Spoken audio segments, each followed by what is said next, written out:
بسم اللہ الرحمن الرحیم۔ السلام علیکم ورحمۃ اللہ وبرکاتہ۔ انشاءاللہ تعالی ہم آج دورہ قرآن سٹارٹ کرنے جا رہے ہیں۔ ہمارا یہ چوتھا دورہ قرآن ہے، جب سے ہم نے 4 سال پہلے سے ہم نے شروع کیا تھا۔ انشاءاللہ العظیم امید کرتی ہوں کہ آپ سب کو یہ شارٹ کورس ہمارا پسند آئے گا، اور ہم نے ایک آسان سی کوشش کی ہے کہ آپ جو رمضان میں پڑھیں گے انشاءاللہ اس کے لیے آپ کو سہولت ہو جائے۔ تو یہ آپ جو ایک مہینے میں، یہ ہمارا 30 ڈیز کا کورس ہے، تو اس میں ہم روز ایک پارہ انشاءاللہ پڑھانے کی کوشش کریں گے انشاءاللہ العظیم۔ اور امید ہے کہ یہ ایک مہینے میں آپ جو پڑھیں گے، اور اس کے بعد رمضان میں جب آپ اپنا ریوائز کریں گے آپ، یا پھر آپ تراویح میں پڑھیں گے، تو انشاءاللہ پھر کیا ہوگا کہ آپ کے لیے وہ آسانی ہوگی اور وہ آپ کو سارا کچھ سمجھ میں آ جائے گا۔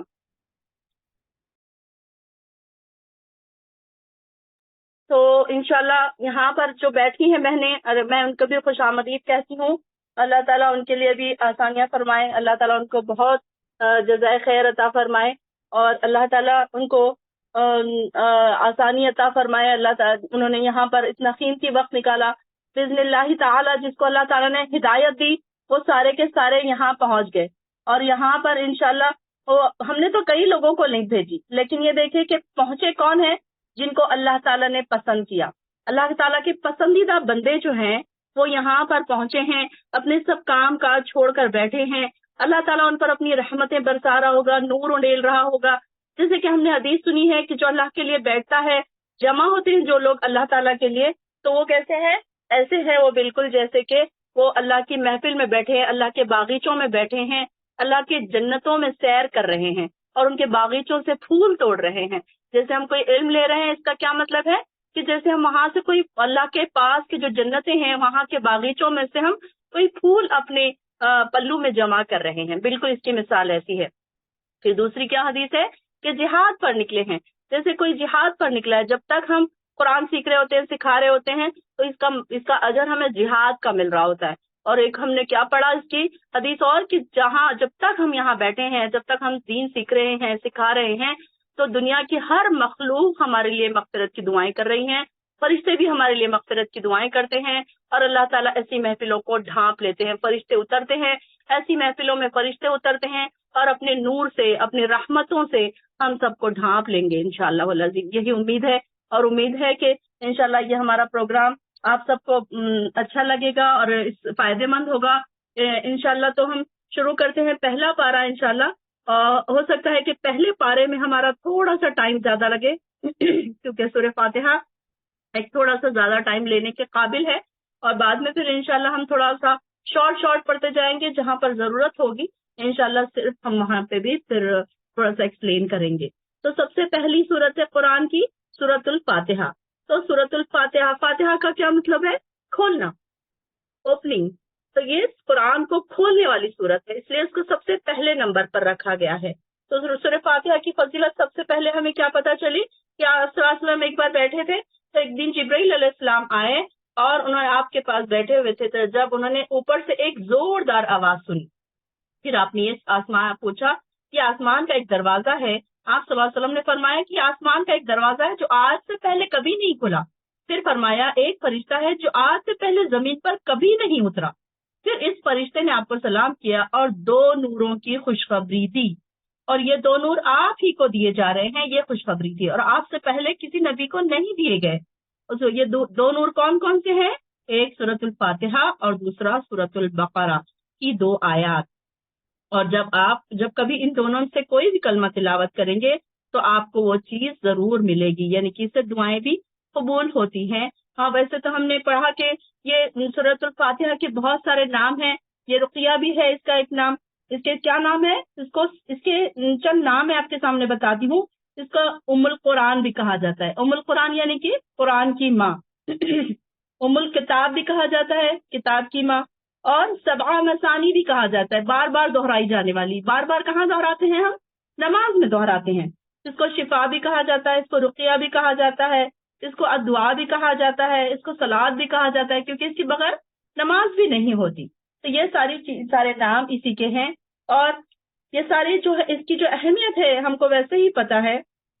اور سب سے پہلے اس میں اللہ تعالیٰ کی تعریف بیان کی گئی ہے، اور اس سے پہلے قرآن شروع کرنے سے پہلے تعوذ کا حکم ہمیں دیا گیا، تلاوت سے پہلے تعوذ کا حکم دیا گیا۔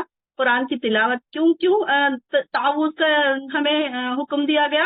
کیونکہ شیطان ہمیں بہکاتا ہے، شیطان نہیں چاہتا کہ آپ دین کی طرف آئیں، آپ قرآن کی طرف آئیں، آپ کو اللہ تعالیٰ کی رحمتیں نصیب ہوں۔ شیطان تو ہمارا کھلا دشمن ہے، بار بار اللہ تعالیٰ نے فرمایا نا کہ شیطان تو تمہارا کھلا دشمن ہے۔ تو یہاں پر دیکھیے کہ سب سے پہلے تعوذ ہمیں پڑھ لینا چاہیے۔ تعوذ کیا ہے؟ اور ایک جگہ قرآن میں کیا آتا ہے؟ فَإِذَا قَرَأْتَ الْقُرْآنَ فَاسْتَعِذْ بِاللَّهِ مِنَ الشَّيْطَانِ الرَّجِيمِ، کہ جب آپ قرآن پڑھیں تو شیطان مردود سے اللہ کی پناہ چاہیں۔ تو تعوذ کیا ہے؟ اعوذ باللہ من الشیطان الرجیم، یہ تعوذ ہے۔ جب ہم یہ پڑھ لیتے ہیں تو اللہ کی پناہ میں آ جاتے ہیں۔ ایک کیا کہتے ہیں، قلعے کی طرح ہمارے آس پاس ایک باؤنڈری ہو جاتی ہے کہ پھر شیطان ہم کو اس سے ہٹانے کے قابل نہیں رہتا۔ تو اس لیے سب سے پہلے تعوذ پڑھنے کا حکم ہے قرآن شروع کرنے سے پہلے۔ تو ہم کو چاہیے کہ جب بھی ہم قرآن پڑھنے بیٹھے تو تعوذ ہم پڑھ لیا کریں، تو شیطان پھر ہم سے دور ہو جاتا ہے۔ پھر اس کے بعد بسم اللہ الرحمن الرحیم، شروع اللہ کے نام سے جو بڑا مہربان اور نہایت رحم کرنے والا ہے۔ رحمان اور رحیم یہ دو نام اللہ کے جو بہت ہی اس کی ہم تعریف پڑھیں گے کہ کیا اس کی میننگ ہے۔ تو دو بار یہ ایک تو بسم اللہ الرحمن الرحیم میں بھی آ گیا اور پھر یہ سورۃ الفاتحہ میں بھی آئے گا۔ تو اس لیے سب سے پہلے کیا ہے، شروع ہم نے کی اللہ کے نام کے ساتھ، بسم اللہ الرحمن الرحیم۔ الحمد للہ رب العالمین، تمام تعریفیں اللہ ہی کے لیے ہے جو رب ہے تمام جہانوں کا۔ الحمد، حمد کا لغوی معنی کیا ہے؟ اس کا معنی شکر ہے، شکر بھی ہے، تعریف بھی ہے، اور خاص یہاں پر شکر اور تعریف کے معنی میں آتا ہے، اللہ تعالیٰ کی تعریف کے معنی میں آتا ہے یہاں پہ کہ اللہ کی تعریف ہے جو کون ہے؟ جو رب ہے، جب رب ہے تمام عالموں کا۔ اب ہمیں ایک ہی عالم پتا ہے جو دنیا ہے، اور آخرت ہمیں دو پتا ہے، لیکن ہمیں نہیں پتا ایسے کتنے ہی عالم ہوں گے، جنوں کے، پریوں کے، اور پتہ نہیں کیا کون سے اللہ تعالیٰ نے بنائے ہوں گے جو ہمیں نہیں پتا، جہاں تک ہماری پہنچ نہیں ہے۔ تو یہاں پر اللہ تعالیٰ فرماتے ہیں کہ جو اللہ تعالیٰ نے ایک تو یہ ہے کہ سورۃ الفاتحہ جو ہے، سورۃ الفاتحہ آدھی جو ہے اللہ تعالیٰ نے اپنے اور اپنے بندے کے بیچ تقسیم کر دی ہے۔ ابو ہریرہ فرماتے ہیں آپ صلی اللہ علیہ وسلم نے فرمایا جس نے نماز پڑھی اس نے سورۃ الفاتحہ یعنی کہ ام القرآن نہ پڑھی، اس کی نماز نہیں۔ اور پھر دوسری جگہ یہ فرماتے ہیں سنا آپ صلی اللہ علیہ وسلم کو کہ اللہ تعالیٰ نے فرمایا میں نے سورۃ فاتحہ کو اپنے اور اپنے بندے کے درمیان آدھی یعنی کہ نصف تقسیم کر لی ہے، آدھی میرے لیے ہے اور آدھی میرے بندے کے لیے ہے جو کچھ وہ سوال کرتا ہے۔ اب جب میرا بندہ نماز میں کھڑا ہوتا ہے اور کہتا ہے الحمدللہ رب العالمین، اس کا کیا مطلب ہوا ہے کہ ہم اللہ کی تعریف بیان کر رہے ہیں، اللہ کی تعریف سے ہم سٹارٹ کر رہے ہیں۔ دیکھیے ہم نماز سے سٹارٹ کرتے ہیں تو اللہ کی تعریف سے سٹارٹ کرتے ہیں، اور اس کے قرآن بھی ہم پڑھ رہے ہیں تو ہم اللہ کی تعریف کے ساتھ ہم قرآن بھی سٹارٹ کر رہے ہیں۔ تو اللہ تعالیٰ کیا فرماتا ہے؟ اللہ تعالیٰ بڑا خوش ہوتا ہے اور اللہ تعالیٰ فرماتا ہے میرے بندے نے میری تعریف کی۔ پھر وہ کہتا ہے الرحمن الرحیم، تو اللہ تعالیٰ فرماتا ہے میرے بندے نے میری ثنا بیان کی، میری تعریف بیان کی۔ پھر وہ کہتا ہے مالک یوم الدین، تو اللہ تعالیٰ فرماتا ہے کہ میرے بندے نے میری بزرگی بیان کی۔ اور پھر ایاک نعبد و ایاک نستعین، میرے اور میرے بندے کے درمیان یہ مشترک ہے، یعنی کہ کامن ہے، اور سورت کا باقی حصہ میرے بندے کے لیے ہے، میرے بندے کو وہ کچھ ملے گا جو اس نے مانگا۔ اس کے بعد میں ہم اللہ تعالیٰ سے ہدایت مانگتے ہیں سیدھے راستے کی، اور نیک توفیق مانگتے ہیں، وہ ساری ہم دعائیں مانگتے ہیں۔ اس کے بعد تو وہ ساری کی ساری اللہ تعالیٰ نے کیا کہا کہ یہ ساری چیزیں میرے بندے کے لیے ہے، جو بھی میرا بندہ مانگے گا تو پھر میں اس کو عطا کروں گا۔ تو یہاں پر الرحمن الرحیم، رحمان کیا ہے؟ اللہ کی ایسی صفت ہے کہ جو اللہ تعالیٰ ہر بندے کو عطا کرتا ہے۔ یہ نہیں دیکھتا اللہ تعالیٰ کہ یہ بندہ میری عبادت کر رہا ہے یا نہیں کر رہا ہے، یا پھر یہ بندہ نیک ہے یا نمازی ہے، یا کوئی اچھا ہے یا برا ہے، یا چور ہے یا ڈاکو ہے، بلکہ ہر انسان کو اللہ تعالیٰ اپنا رحمان جو ہے ایسی صفت ہے رحمان کی کہ جو اللہ تعالیٰ کہ سارے بندوں پر، یعنی کہ چاہے کوئی کافر ہے، چاہے کوئی الگ مذاہب کے ہیں، تو ان کو بھی اللہ تعالیٰ کی رحمت یہاں پر نصیب ہوتی ہے. اللہ تعالیٰ اس میں یہ نہیں دیکھتا کہ یہ بندہ مومن نہیں ہے، یہ بندہ ایمان والا نہیں ہے تو میں اس کو کھانے کو نہ دوں یا پینے کو نہ دوں، یا اس طریقے سے کوئی بھی عبادات نہیں کرتا ہے تو میں اس کو کچھ دوں یا کچھ نہ دوں. یہ اس طریقے کا یہاں پر اللہ تعالیٰ نہیں سوچتا، بلکہ اس کی جو رحمتیں ہیں ساروں کے اوپر ہے. تو رحمان کی جو صفت ہے اس سے ہمیں کیا پتہ چل رہا ہے کہ یہ ایسی صفت ہے اللہ تعالیٰ کی کہ اس میں تمام عالم کے جو بھی لوگ ہیں، چرند ہیں، پرند ہیں، جو بھی اللہ تعالیٰ نے جو پیدا کیے ہیں اس دنیا میں، تو وہ ساری چیزوں پر اللہ کی رحمت نازل ہوتی ہے. اللہ تعالیٰ اس میں یہ نہیں دیکھتا. یہ جو صفات ہے اللہ کی، تو اس میں کیا ہے، یہ مفہوم پایا جا رہا ہے کہ وہ اللہ تعالیٰ ہر ایک پر مہربان ہے. اس کا مطلب تو ہم کو یہی پتا چل رہا ہے کہ اللہ تعالیٰ تمام جہانوں پر رحم فرمانے والا ہے، مہربان ہے. تو یہاں مہربان کا کیا مطلب ہے؟ مہربان سے کیا مطلب ہے کہ ایسا دیکھ کے اللہ تعالیٰ نہیں دے رہا کہ اس کو دینا ہے، اس کو نہیں دینا ہے، اس سے چھین لینا ہے، یہ میری عبادت نہیں کر رہا ہے. تو کیسے ہم اپنے بچوں کے ساتھ کرتے ہیں کہ جو بچے ہماری بات نہیں سنتے تو ہم ان کو کچھ چیزیں نہیں دیتے، جو بچے ہماری بات سن رہے ہوتے ہیں ہم انہیں ایکسٹرا کچھ دیتے ہیں کہ یہ بچے نے ہماری بات سنا. لیکن اللہ تعالیٰ کی تعریف کیسی ہے، ہم اور شکر بھی ہے اس کے ساتھ. رحمان ایسا ہے کہ ہر ایک پر رحمت برسا رہا ہے. پھر اس کے بعد رحیم، اللہ تعالیٰ جو رحیم ہے تو وہ کیسا ہے؟ اللہ تعالیٰ رحیم ایسا ہے کہ وہ اپنے بندوں کو رحمت کے جو اس کا جو ایک حصہ ہے رحمت کا، قیامت کے بعد اپنے بندوں پر رحم کر کے جنتوں میں داخل فرمانے والا ہے.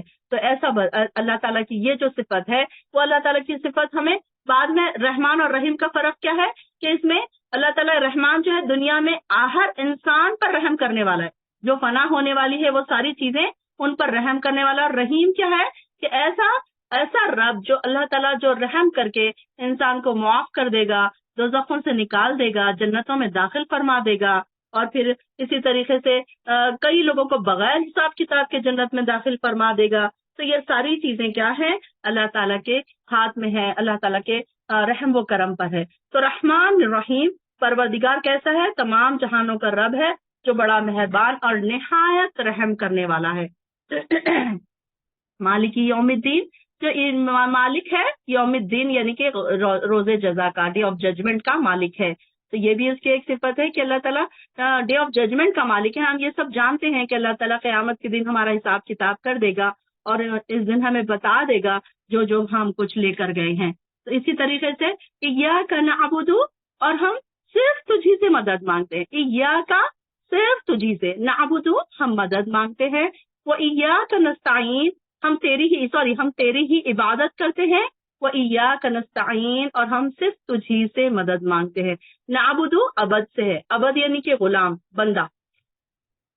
تو یہاں پر ایاک بول کے ہم نے خاص اللہ تعالیٰ سے ہم نے یہاں سے شرک سے بھی ہم نے انکار کر دیا کہ ہم نے صرف اور صرف کہہ دیا. ہم نے یہاں پر ہم نے یہ نہیں بولا کہ ہم اللہ تعالیٰ ہم تجھے بھی تیری بھی عبادت کرتے ہیں، لیکن ہم فلاں درگاہ پہ بھی جائیں گے، فلاں بزرگ سے بھی ہم مانگیں گے، فلاں ان سے بھی دعا مانگیں گے. نہیں، بلکہ ہم نے یہاں پر شرک کا بھی انکار کر دیا. یہ اس آیت سے شرک کا انکار ہوتا ہے. اگر ہم اس کو سوچ کے پڑھیں تو ہمیں پتہ چلے گا کہ اس میں ہم شرک کا بھی انکار کر رہے ہیں. ایاک نعبد کہ اللہ تعالیٰ ہم صرف تیری ہی عبادت کرتے ہیں اور کوئی نہیں ہے جس کی ہم عبادت کریں. وہ ایاک نستعین اور ہم صرف تجھ ہی سے مدد مانگتے ہیں. جب آپ کوئی پریشانی میں ہو، کوئی پرابلمس میں ہو، تو آپ جب نماز کے لیے کھڑے ہوں تو آپ کیا کریں؟ رو کے اسی آیت پر اٹک جائیں کہ اللہ میں صرف تیری عبادت کرتی ہوں، اللہ میں صرف تجھی سے مدد مانگتی ہوں. آپ کے دل میں کہیں نہ کہیں، دماغ کے کسی کونے میں، دل کے کسی کونے میں آپ کی پریشانی ہوگی اور آپ رو رہے ہوں گے اور ایاک نستعین کہہ رہے ہوں گے، اور دیکھیں کہ اللہ تعالیٰ آپ کی کیسی پریشانی دور کرتا ہے، کیسی مدد کرتا ہے. اس سے پہلے ہمیں پتا تو چلنا چاہیے کہ ہم مانگ کیا رہے ہیں، ہم اللہ تعالیٰ کو کہہ کیا رہے ہیں. یہ ہمیں پتا ہونا چاہیے کہ ہم اللہ تعالیٰ کو کہہ کیا رہے ہیں. ایٹ لیسٹ ہمیں سورہ فاتحہ کا ٹرانسلیشن آنا چاہیے کہ ہم نماز جب پڑھیں گے تو ہمیں یہ ریئلائز ہو کہ ہم نے کیا پڑھا، کون سی آیت میں ہم نے کیا مانگا. اگر ہم ایاک نستعین کہہ رہے ہیں، ہم تجھ سے مدد مانگ رہے ہیں، اور ہمارا دماغ کہیں اور کچھ باتیں سوچ رہا ہے، تو ہم نے کیا مدد مانگی، کیا ہم نے ریئلائز کیا، کیا ہم نے فیل کیا. کوئی بات کو اگر ہم فیل کر کے بولتے ہیں تو ہماری آنکھ سے آنسو نکلنے لگتے ہیں. آپ آبزرو کریں گے کہ جب آپ سورہ فاتحہ پڑھ رہے ہوتی ہیں تو کیا ہوتا ہے کہ جب آپ آبزرو کر کے پڑھتے ہیں، اس کے میننگ کو دیکھ کر پڑھتے ہیں، تو آپ کو ریئلائز ہوگا کہ آپ کی آنکھوں سے بالکل آنسو جاری ہو جائیں گے. یہ ہو ہی نہیں سکتا کہ آپ نے اس کو ڈیپ میں جا کر تہ دل سے اس کو پڑھا اور آپ کی آنکھ سے آنسو نہیں گئے. یہ پاسبل ہی نہیں ہے. جس کے دل میں ایمان کا ذرہ برابر بھی ہوگا، اگر وہ اپنی پریشانیوں کو دل میں لا کر اپنے اللہ تعالیٰ سے، جب اللہ تعالیٰ کے سامنے اپنے آپ کو ایک چھوٹا سا بندہ سمجھ کر اپنے اللہ کے سامنے اپنے آپ کو پیش کر رہا ہوگا کہ ایاک نعبد، کتنی عاجزی اور انکساری نظر آ رہی ہے اس میں کہ اللہ ہم صرف تیری عبادت کرتے ہیں، اللہ ہم کسی اور سے نہیں مدد مانگ رہے. کہ دیکھیے ایک بچہ جو ہوتا ہے اپنے باپ سے ہی مدد کچھ پوچھتا ہے نا کہ کچھ چاکلیٹ چاہیے، دوسروں کے پاس جا کر تو نہیں مانگتا. ٹھیک اسی طرح بندہ بھی صرف اپنے اللہ سے مانگتا ہے کہ جب ہم اللہ کے بندے ہو گئے ہیں، ہم نے اللہ کی عبادت کا شرک کا انکار کر دیا، تو صرف اور صرف کس سے مدد مانگیں گے؟ صرف اللہ سے مدد مانگیں گے. تو یہ جو آیت ہے، اس کو اپنی پریشانیوں کے ٹائم پر بہت زیادہ اس کو یاد رکھیں کہ میں اس سے کیسے اللہ تعالیٰ سے مدد مانگ سکتی ہوں. پھر اس کے بعد یہاں تک کہ جو آیت تھی ہم اللہ کی تعریف بیان کر رہے تھے، پھر ایاک نعبد و ایاک نستعین میں ہم اللہ تعالیٰ کو یہ کہہ رہے تھے کہ اللہ تعالیٰ ہم صرف تجھی سے مدد مانگتے ہیں اور تیری ہی عبادت کرتے ہیں. اس کے بعد ہم اللہ تعالیٰ سے یہاں سے دعا کا سلسلہ شروع ہوتا ہے کہ پہلے ہم نے تعریف کر دی اللہ کی، اب ہم آ گئے اپنی اہم بات پر، دعا پر آ گئے. ہم اہدنا الصراط المستقیم، کہ اے اللہ تو ہمیں سیدھا راستہ دکھا. اہدنا، دکھا ہمیں راستہ، مستقیم سیدھا، ایسا راستہ جو صراط الذین انعمت علیہم، کیسا راستہ جن پر تیرا انعام نازل ہوا، انعمت علیہم، جو اور کیسا غیر المغضوب علیہم، اور نہ ایسا راستہ ان لوگوں کا جن پر تیرا غضب نازل ہوا. مغضوب کس کو کہتے ہیں؟ مغضوب غضب جن کے اوپر نازل ہوا، غصہ اللہ تعالیٰ جن پر غصہ ہوا، تو وہ ایسے لوگ جن پر اللہ تعالیٰ ناراض ہوا. اب ہم دیکھتے ہیں کہ کئی لوگوں پر عذاب آئے، کئی لوگوں کے اوپر پریشانیاں آئی، کئی لوگوں کو اللہ تعالیٰ نے تباہ و برباد کر دیا. قرآن میں کئی ایک قصے ہمیں نظر آتے ہیں جس سے ہمیں پتہ چلتا ہے کہ اللہ کا غضب ان پر نازل ہوا. تو یہ سارے لوگ ہیں جن پر اللہ کا غضب نازل ہوا، انہوں نے اللہ تعالیٰ کو غصہ دلایا اور اللہ کا ان پر غضب نازل ہوا. تو اس طریقے سے ایسے لوگوں میں ہمیں شامل نہ کر، اور ہم کو ولضالین، اور نہ ایسے لوگوں میں شامل کر جو راہ سے بھٹک گئے ہیں. اب جب ہم نے کہا اہدنا الصراط المستقیم، اے اللہ تو ہمیں دکھا ہم کو سیدھا راستہ، تو اللہ تعالیٰ نے پھر کیا کیا کہ ہمارے سامنے یہ قرآن کھول کر رکھ دیا، اور سارا راستہ ہمارے لیے ایک دم سیدھا راستہ ہے جس میں ہم آرام سے ہر چیز، سارے احکامات ہم پڑھ سکتے ہیں، ڈوز اینڈ ڈونٹس کا ہمیں پتہ چلتا ہے، کیا چیزیں ہمیں کرنی ہے، کیا چیزوں سے ہمیں رکنا ہے. یہ ساری کی ساری کیا چیزیں ہیں؟ اہدنا الصراط المستقیم، کہ یہ سیدھا راستہ ہے. ہم کو پتا ہے کہ ہم ادھر جائیں گے تو ادھر گڑا ہے، ادھر جائیں گے تو ہم ادھر گر جائیں گے، ادھر جائیں گے تو ادھر کانٹے چبھ جائیں گے پیر میں. کیا ہوگا ہمیں؟ یہ سارا راستہ جو ہے کیسا ہے، ہمیں بتا رہا ہے کہ کون سے راستے پر آپ نے قدم رکھنا ہے اور کون سے راستے سے رک جانا ہے. تو یہ ہمیں جو قرآن ہمارے سامنے کھول دیا اللہ تعالیٰ نے، یہ ساری کچھ ہمیں بتا دی اللہ تعالیٰ نے چیزیں کہ آپ یہ دیکھو کہ میں نے تمہارے سامنے قرآن کھول کر رکھ دیا. اب ہم دیکھیں گے سورہ بقرہ کی پہلی آیت میں ہی اللہ تعالیٰ نے فرما دیا کہ یہ دیکھو ایک کتاب جو میں نے تم کو دے دی، تو یہ کیا ہے؟ ایسی کتاب ہے کہ جو تمہیں سیدھا راستہ دکھا دیے. ہم نے ادھر سوال کیا اللہ تعالیٰ سے، اور اللہ تعالیٰ نے ساری کتاب ہمارے سامنے کھول کر رکھ دی. لیکن شرط کیا ہے؟ شرط یہ ہے کہ ہمیں سمجھ تو آئے. پہلے ہم سمجھیں گے تو ہم اس پر عمل کریں گے، اس کے احکامات پر عمل کریں گے، پھر ڈوز اینڈ ڈونٹس پر ہم عمل کریں گے. پھر ہمیں پتا تو چلنا چاہیے کہ ہمیں کیا کرنا ہے اور کیا نہیں کرنا ہے. اگر ہم عربک نہیں جانتے تو ہم تو صرف ناظرہ ہی پڑھتے جا رہے ہیں، ہمیں تو پتہ ہی نہیں کہ کون سی چیز سے روکا جا رہا ہے، کون سی چیز کی طرف بلایا جا رہا ہے، کون سی جنتوں کی خوشخبری دی جا رہی ہے، کون سی دوزخ سے ہمیں ڈرایا جا رہا ہے، کیا چیز ہمیں بتائی جا رہی ہے. تو اس کی ڈیپتھ میں ہم نہیں جائیں گے تو ہمیں نہیں پتا چلے گا کہ اللہ تعالیٰ ہم سے کیا کہہ رہا ہے، کیا سوال کر رہا ہے، کیا جواب دے رہا ہے، کس طریقے سے مکالمے ہو رہے ہیں، کس طریقے سے باتیں ہو رہی ہیں، کس طریقے سے آپ صلی اللہ علیہ وسلم ہمیں بتا رہے ہیں، کس طریقے سے ان لوگوں نے سوالات کیے تھے، کس طریقے سے انہیں جوابات دیے گئے. یہ ساری چیزیں جب تک ہم اس کو سمجھیں گے نہیں، اس کو ہم اردو میں یا اپنی جو بھی اون لینگویج ہے اس میں جب تک ہم نہیں سمجھیں گے ہمیں نہیں پتا چلے گا. ناظرہ پڑھنے سے آپ بتائیے کہ کیا آپ کو کوئی بات سمجھ آئی آج تک؟ کئی بار ہم ناظرہ پڑھ چکے ہیں، بچوں کو بھی ہم ناظرہ پڑھاتے جاتے ہیں، ہم خود بھی ناظرہ پڑھتے جاتے ہیں. کئی بہنوں کو میں نے دیکھا کہ رمضان میں 2 3 قرآن ختم کرتی ہیں. تو ان سے یہ سوال ہے میرا کہ آپ کو کیا سمجھ آیا؟ اگر کسی نے رمضان میں 5 قرآن بھی ختم کر لیے تو کیا وہ ایک آیت کو ایکسپلین کرنے کے قابل ہے؟ اور اگر نہیں ہے تو اس کے لیے بہتر ہے کہ آپ ساری زندگی میں ایک ہی قرآن ختم کریں، لیکن اس کو ایسے سمجھے کہ آپ ایک آیت آپ کو دے دی جائے تو آپ اس کے اوپر گھنٹوں بولنے بیٹھ جائیں. ایسی آیت ہونی چاہیے آپ کے پاس، ایسی آپ کا نالج ہونا چاہیے کہ ایک آیت آپ کے سامنے آئے تو آپ اس کو بولتے ہی رہیں، اس کا ختم ہی نہ ہو اس کی تعریف. تو اس طریقے سے اللہ تعالیٰ ہمیں فرماتے ہیں کہ اللہ تعالیٰ نے ایسے ہمیں بنایا، اور غیر المغضوب غضب جن پر نازل ہوا. اور یہاں پر انعام والے لوگ کون کون سے ہیں؟ علیہم انعمت علیہم لوگ کون کون سے ہیں؟ اس سے مراد انبیاء ہے، صدیقین ہے، شہداء ہے، صالحین ہے. یہ سارے لوگ جو ہے یہ کیسے ہیں؟ انعام والے لوگ ہیں. اور گمراہ لوگ کون ہیں؟ علیہم تو یہ یہود ہے جو گناہوں کے کاموں پر دلیر ہیں، کفار ہیں، یہود ہے. تو یہ کیسے ہیں کہ یہ ان پر اللہ کا عذاب اور پھٹکار نازل ہوئی. اور ظالمین سے مراد کیا ہے؟ عیسائی حضرات ہیں جو کہ کیسے ہیں کہ جو کہ کیسے ہیں؟ گمراہ ہو گئے، یعنی کہ ان کو پاس وہ ہدایت آ گئی تھی، اس کے باوجود بھی پھر وہ کیا ہوئے؟ پھر وہ وہاں سے راہ سے بھٹک گئے.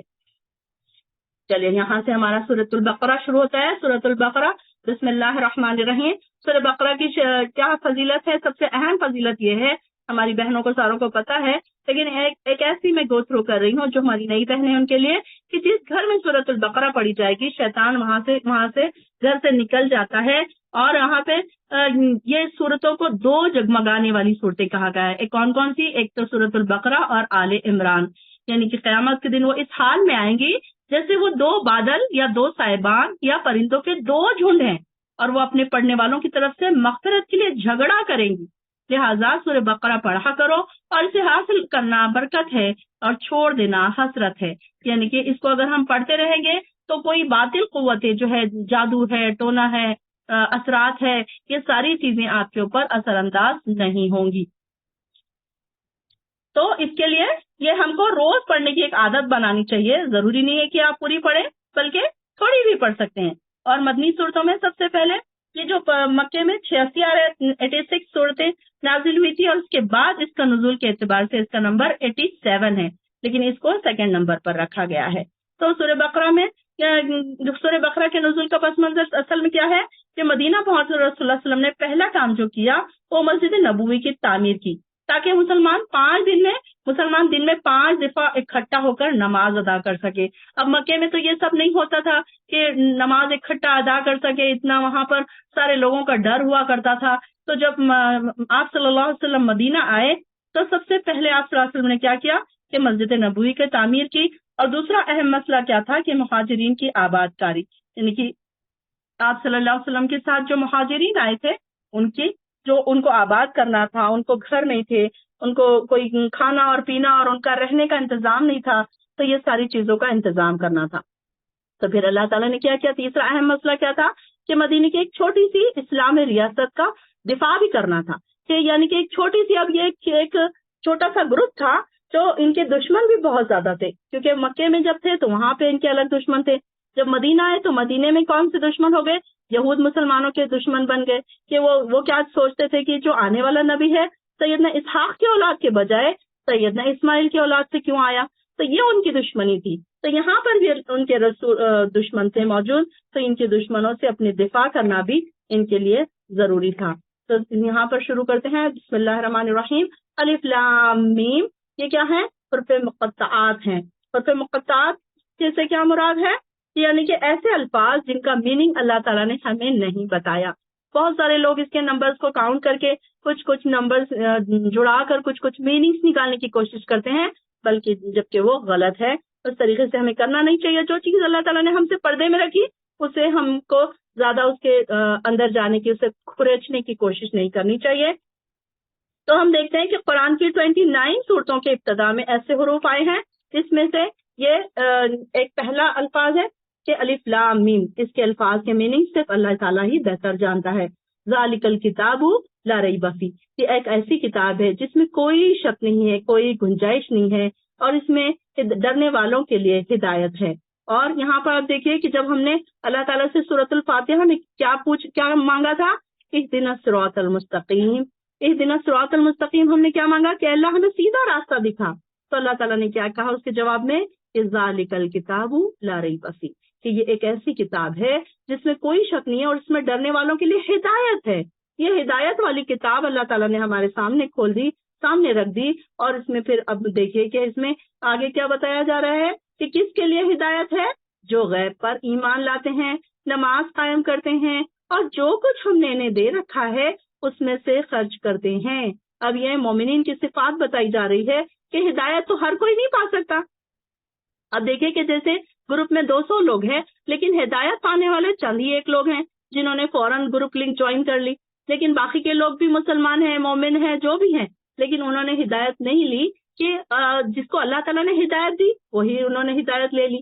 تو یہاں پر بھی اللہ تعالیٰ فرما رہے ہیں کہ ہدایت کون لوگ لیتے ہیں، کہ جو مومن ہے، جو اللہ کے بندے خاص ہیں، ایمان والے جو بندے ہیں، وہ ہدایت کی طرف دوڑ کر چلے آتے ہیں، اور پھر جو غیب پر ایمان بھی لاتے ہیں، نماز بھی قائم کرتے ہیں، اور جو کچھ ہم نے دے رکھا ہے اس میں سے وہ خرچ بھی کرتے ہیں۔ اب اس میں سے خرچ کرنے میں صرف پیسہ ہی نہیں آئے گا، بلکہ ایک بڑی سی لسٹ ہم نے اپنے تفاسیر میں اکثر پڑھی ہے کہ اس میں ہمارا ٹائم بھی آ جائے گا، ہماری کوئی ایسی نالج بھی آ جائے گی، جیسے کوئی اگر کوئی سائنس جانتا ہے، یا کوئی ٹیلرنگ جانتا ہے، یا کوئی کمپیوٹر جانتا ہے، یا کوئی اسٹیچنگ، یا کوئی ایسی کوئی چیز جانتا ہے جو وہ اپنی چیزیں دوسروں کو سکھا سکتا ہے، تو یہ ساری چیزیں رزق میں آئیں گی۔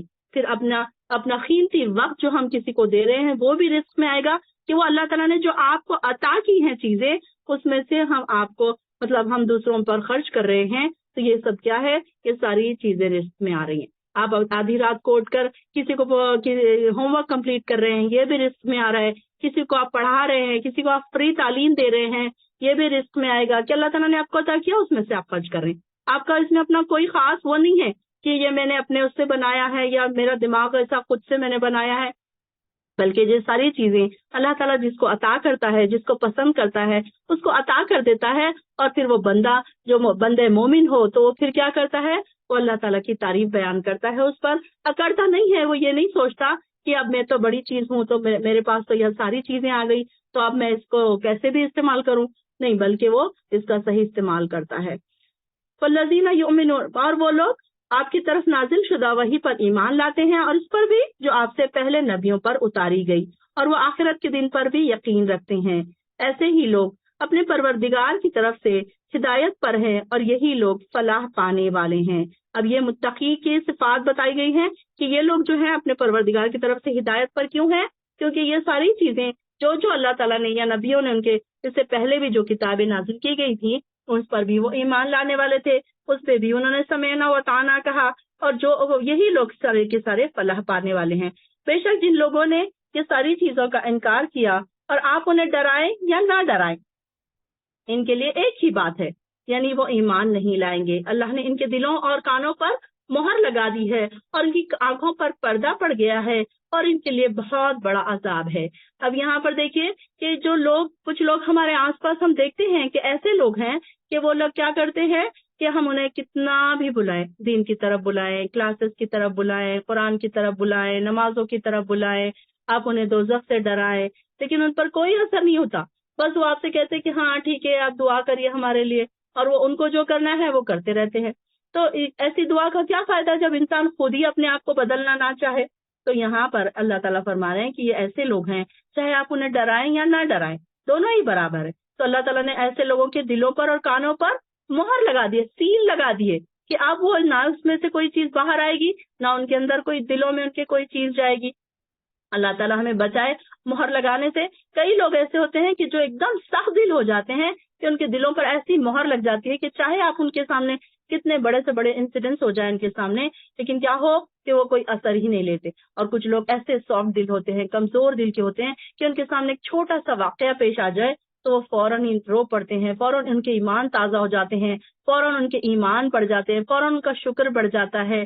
تو یہ ایسے الگ الگ قسم کے لوگ ہوتے ہیں، جس میں سے یہ ایک ایسی کیٹیگری بتائی جا رہی ہے کہ ایسے لوگ جن کو ڈراؤ تو وہ آتے نہیں ہیں، اللہ تعالیٰ کی طرف بلاؤ تو وہ آتے نہیں ہیں، تو ان کی آنکھوں پر اور ان کے کانوں پر پردے پڑے ہوئے ہیں، اور ایسے ہی لوگ بہت بڑے عذاب میں مبتلا ہونے والے ہیں۔ اور لوگوں میں سے کچھ ایسے بھی ہیں جو زبان سے تو کہتے ہیں ہم اللہ پر اور آخرت پر ایمان لائے، اور حالانکہ وہ مومن نہیں ہیں، وہ اللہ سے بھی دھوکہ بازی کر رہے ہیں، اور ان لوگوں سے بھی جو ایمان لائے ہیں۔ اب یہ کون سے لوگ ہیں؟ یہ منافق لوگ ہیں۔ منافق لوگ کیا کرتے ہیں؟ لوگوں کو یہ ایکسپوز کر رہے ہوتے ہیں ہر وقت کہ ہم تو ایمان والے ہیں، ہم تو نمازیں پڑھ رہے ہیں، ہم تو دیکھو کتنے نیک ہیں۔ لیکن یہاں دوسرے لوگ کون سے ہیں کہ وہ ایسے لوگ جو ایکسپوز کرتے ہیں کچھ اور دلوں میں ان کے کچھ اور ہے، تو یہ ایسے لوگوں کو منافق کہا جاتا ہے کہ وہ کیا کرتے ہیں؟ لوگوں کو دکھانے کے لیے تو بڑی عبادتیں کرتے ہیں، لیکن ان کے اندر سے اللہ کے لیے کوئی پھر محبت نہیں ہوتی، وہ صرف لوگوں کو دکھانے کے لیے اپنے آپ کو ایکسپوز کر رہے ہوتے ہیں۔ تو اللہ تعالیٰ ایسے لوگوں کے بارے میں کہہ رہا ہے کہ وہ اللہ کو بھی دھوکہ دے رہے ہیں اور خود اپنے آپ کو بھی دھوکہ دے رہے ہیں، بلکہ یہ لوگ دراصل اپنے ہی آپ کو دھوکہ دے رہے ہیں، مگر اس بات کو نہیں سمجھ رہے ہیں۔ ایسے لوگوں کے دلوں میں نفاق کی بیماری ہے، فی قلوبہم مرض، ان کے دلوں میں ایک مرض ہے، ایک بیماری ہے۔ تو یہ بیماری کون سی بیماری ہے؟ نفاق کی بیماری، منافقت۔ تو اللہ تعالیٰ نے کیا کیا؟ ان کی بیماری کو اور زیادہ بڑھا دیا۔ اللہ تعالیٰ کو کوئی لینا دینا نہیں ہے ایسے لوگوں سے جو اللہ تعالیٰ سے محبت نہیں کرتے، اللہ تعالیٰ کی طرف دوڑ کے نہیں آتے۔ تو اللہ تعالیٰ فرما رہا ہے کہ مجھے ایسے لوگوں سے کوئی لینا دینا نہیں ہے، بلکہ اللہ تعالیٰ جس طرف جو انسان جاتا ہے تو اللہ تعالیٰ اس کو کیا کرتا ہے؟ اسی طرف بڑھا دیتے ہیں۔ اللہ تعالیٰ چاہتے ہیں کہ جو انسان میری طرف آئے تو اس کے لیے وہ راستے آسان کر دیتا ہے اللہ تعالیٰ۔ اب دیکھیے کہ جب ہم یہ کئی بہنیں ہماری یہ سوچتی ہیں کہ ہم کیسے آئیں اس طرف، دین کی طرف، کلاسز کی طرف کیسے آئیں، ہمارے گھر میں کام ہے، بچے ہیں، شوہر ہیں، یہ ٹائم شوہر آتے ہیں، یہ ٹائم بچے آتے ہیں، اور جو دوسری طرف جو بہنیں وہ یہ سارے مسئلوں کو حل کر کے پھر اللہ تعالیٰ کے لیے دوڑ کر چلی آتی ہیں، تو پھر اللہ تعالیٰ ان کے لیے راستے آسان کر دیتا ہے۔ اور اسی طریقے سے جو گناہوں کے راستوں پر جاتا ہے تو اللہ تعالیٰ پھر ان کے لیے وہی راستے آسان کر دیتا ہے، پھر انہیں لوٹنے کی کوئی نظر نہیں آتی راہ، اور ان کے لیے کیسا ہے؟ اور وہ جو جھوٹ بولتے ہیں اور ان کے لیے عذاب، ان کے بدلے میں ان کے لیے دکھ دینے والا عذاب ہے۔ اور جب ان سے کہا جاتا ہے زمین میں فساد نہ پھیلاؤ تو وہ کہتے ہیں ہم ہی تو اصلاح کرنے والے ہیں۔ خوب سن لو کہ حقیقتاً یہ لوگ مفسد ہیں، مگر وہ سمجھتے نہیں۔ اور جب انہیں کہا جاتا ہے کہ ایمان لاؤ جیسے ایمان لائے لوگ تو کہتے ہیں کیا ہم ایمان لائے جیسے ایمان لائے لوگ، احمق لوگ۔ تو یہ خوب سن لو کہ حقیقتاً یہ لوگ احمق ہیں، اور مگر یہ لوگ جانتے نہیں۔ ایسے لوگ جب ایمانداروں سے ملتے ہیں تو کہتے ہیں ہم ایمان لا چکے، اور جب علیحدہ ہوتے ہیں اپنے شیطانوں کی طرف تو شیطان دوستوں کی طرف تو کہہ دیتے ہیں کہ ہم تو تمہارے ہی ساتھ ہیں، ایمان والوں سے تو ہم محض مذاق کر رہے تھے۔ اللہ تعالیٰ ان کا مذاق اڑا رہا ہے اور ان کی سرکشی میں انہیں ڈھیل دیے جا رہا ہے، جس میں وہ اندھوں کی طرح بھٹکے چلے جا رہے ہیں۔ یہی وہ لوگ ہیں جنہوں نے ہدایت کے بدلے گمراہی کو خرید لیا، ان کی اس تجارت نے انہیں کچھ نفع نہ دیا اور نہ ہی وہ ہدایت پانے والے تھے۔ ان منافقوں کی مثال اس شخص کی جیسی ہے جس نے اندھیرے میں آگ جلائی، جب اس آگ نے سارے ماحول کو روشن کر دیا تو اس وقت اللہ نے ان کی آنکھوں پر نور کو سلب کر لیا، یعنی کہ چھین لیا۔ ان کی روشنی کو اللہ تعالیٰ نے چھین لیا اور انہیں اندھیروں میں چھوڑ دیا، مگر وہ کچھ دیکھ نہیں سکتے۔ ایسے لوگ بہرے ہیں، گونگے ہیں، اندھے ہیں اور ایمان لانے کی طرف لوٹ کر نہیں آئیں گے۔ یا پھر ان منافقوں کی مثال ایسی ہے جیسے آسمان سے زوردار بارش ہو رہی ہو، جس میں تاریکیاں بھی ہو، بجلی کی گرج بھی ہو اور چمک بھی ہو۔ یہ لوگ بجلی کے کڑکے سن کر موت کے ڈر کے مارے اپنے کانوں میں انگلیاں ٹھونس لیتے ہیں، جبکہ اللہ ان کافروں کی طرف کو ہر طرف سے گھیرے میں لیے ہوئے ہیں۔ اب یہاں پر دیکھیے ایک مثال کافروں کی، منافقوں کی ایک مثال بیان کی جا رہی ہے کہ ایک تو مثال کیا ہے ان کی کہ یہ ایسے ہے کہ جیسے ایک شخص نے آگ جلائی ہو، جس نے اندھیرے میں آگ جلائی ہو، جب اس آگ نے سارے ماحول کو روشن کر دیا تو یہ آگ کیا ہے اور یہ شخص کون ہے؟ آپ صلی اللہ علیہ وسلم۔ منافق کی پہلی مثال کیا ہے کہ اس آیت میں آگ جلانے والے خود محمد صلی اللہ علیہ وسلم ہیں، جنہوں نے کفر اور ضلالت کی تاریکیوں میں اسلام کو روشن کیا اور حق اور باطل کے فرق کو بتا دیا اور گمراہیوں کو چھانٹ کر بالکل نمایاں کر دیا۔ اب جو لوگ سچے مومن ہیں اور اس بات کو سمجھتے ہیں تو انہیں سب کچھ واضح ہو گیا اور انہیں سب کچھ نظر آنے لگ گیا، مگر یہ جو منافقین ہیں وہ اندھوں کی طرح گزر رہے ہیں، یعنی کہ انہیں کوئی روشنی نہیں نظر آ رہی، وہ اندھے بنے ہیں، بس چل رہے ہیں۔ تو اللہ تعالیٰ نے بھی کیا کیا پھر ذہب اللہ بنورہم، کہ ان کے نور کو چھین لیا اللہ تعالیٰ نے۔ پھر اللہ تعالیٰ کی طرف سے وہی نسبت ختم اللہ علی قلوبہم، کہ اللہ تعالیٰ نے پھر ان کے دلوں پر مہر بھی لگا دی۔ پھر یہاں پر منافقوں کی دوسری مثال کیا بیان کی جا رہی ہے کہ یہ دوسری مثال کیا ہے کہ یہاں پر ایک جو بتائی جا رہی ہے کہ آسمان سے زوردار بارش ہو رہی ہے جس میں تاریکیاں بھی ہیں، بجلی کی گرج بھی ہے۔ تو یہاں پر جو پہلی یہ کیا ہے، زوردار بارش کیا ہے، تاریکیاں اور زوردار بارش، یعنی کہ جب اسلام نیا نیا آیا تو احکامات آ رہے تھے، اوپر سے اللہ تعالیٰ کے پاس احکامات آ رہے تھے۔ تو زوردار بارش سے کیا مراد ہے، احکامات کا نزول جو ایک کے پیچھے ایک نازل ہو رہے تھے، اور انسانیت کے لیے تو رحمت ہی رحمت تھے، مومنوں کے لیے تو رحمت تھے وہ احکامات۔ اور اس میں تاریکیوں اور کڑک سے کیا مراد ہے، مشکلات، مصائب، پریشانیاں جو مسلمانوں کو دین پر قائم ہونے سے پیش آ رہی تھی۔ اور چمک سے کیا مراد ہے کہ وہ کامرانیاں، جو کامیابیاں جو مسلمانوں کو حاصل ہو رہی تھی۔ اب جب کوئی کڑک کی آواز یا مصیبت مسلمانوں کو درپیش ہوتی ہے تو یہ منافق کیا کرتے ہیں، اپنی جان بچانے کی خاطر مسلمانوں سے الگ ہو کر حفاظتی اقدامات شروع کر لیتے ہیں۔ اور پھر کیا کرتے ہیں، یہ کانوں میں انگلیاں ٹھوس لینے سے کیا مراد ہے کہ یہ نہیں چاہتے کہ احکامات کو سنیں اور اس پر عمل کرے، تو یہ کیا کرتے ہیں، اپنے کانوں میں انگلیاں ٹھوس لیتے ہیں۔ اب یہ دیکھیے کہ یہ آیت ہم نے کئی بار پڑھی، لیکن اس کا یہ ترجمہ ہمیں نہیں پتا تھا، یہ اس کا میننگ ہمیں نہیں پتا تھا۔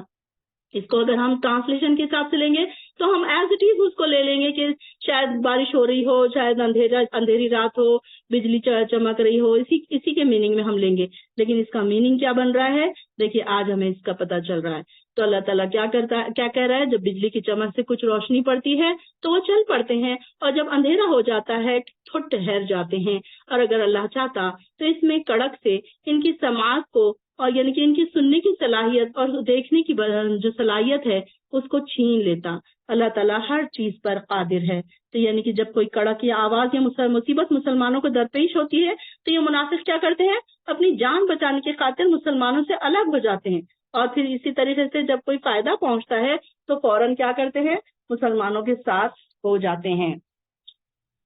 آگے آ رہا ہے، اے لوگوں اپنے رب کی عبادت کرو جس نے تمہیں بھی پیدا کیا اور تم سے پہلے کے لوگوں کو بھی، اور اس کی عبادت کے لیے، کس لیے پیدا کیا اس نے، اس کی عبادت کرنے کے لیے۔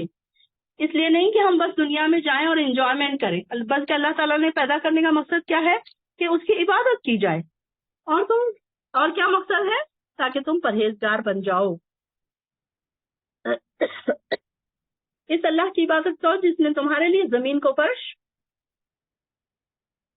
اور آسمان کو چھت بنا دیا، اور آسمان سے پانی برسایا جس سے تمہارے کھانے پینے کو پھل پیدا کیے، لہذا دوسروں کو اللہ کا شریک نہ بناؤ، یہ باتیں تم جانتے ہو۔ اور اے کافروں، اگر تمہیں اس کلام میں ہی شک ہو جو ہم نے اپنے بندے محمد صلی اللہ علیہ وسلم پر نازل کیا ہے، تو تم بھی اس جیسی ایک صورت ہی بنا لاؤ اللہ کو چھوڑ کر، اور اپنے سب ہم نواؤں کو بھی بلا لو۔ اگر تم سچے ہو تو تمہیں یہ کام ضرور کر دکھانا چاہیے۔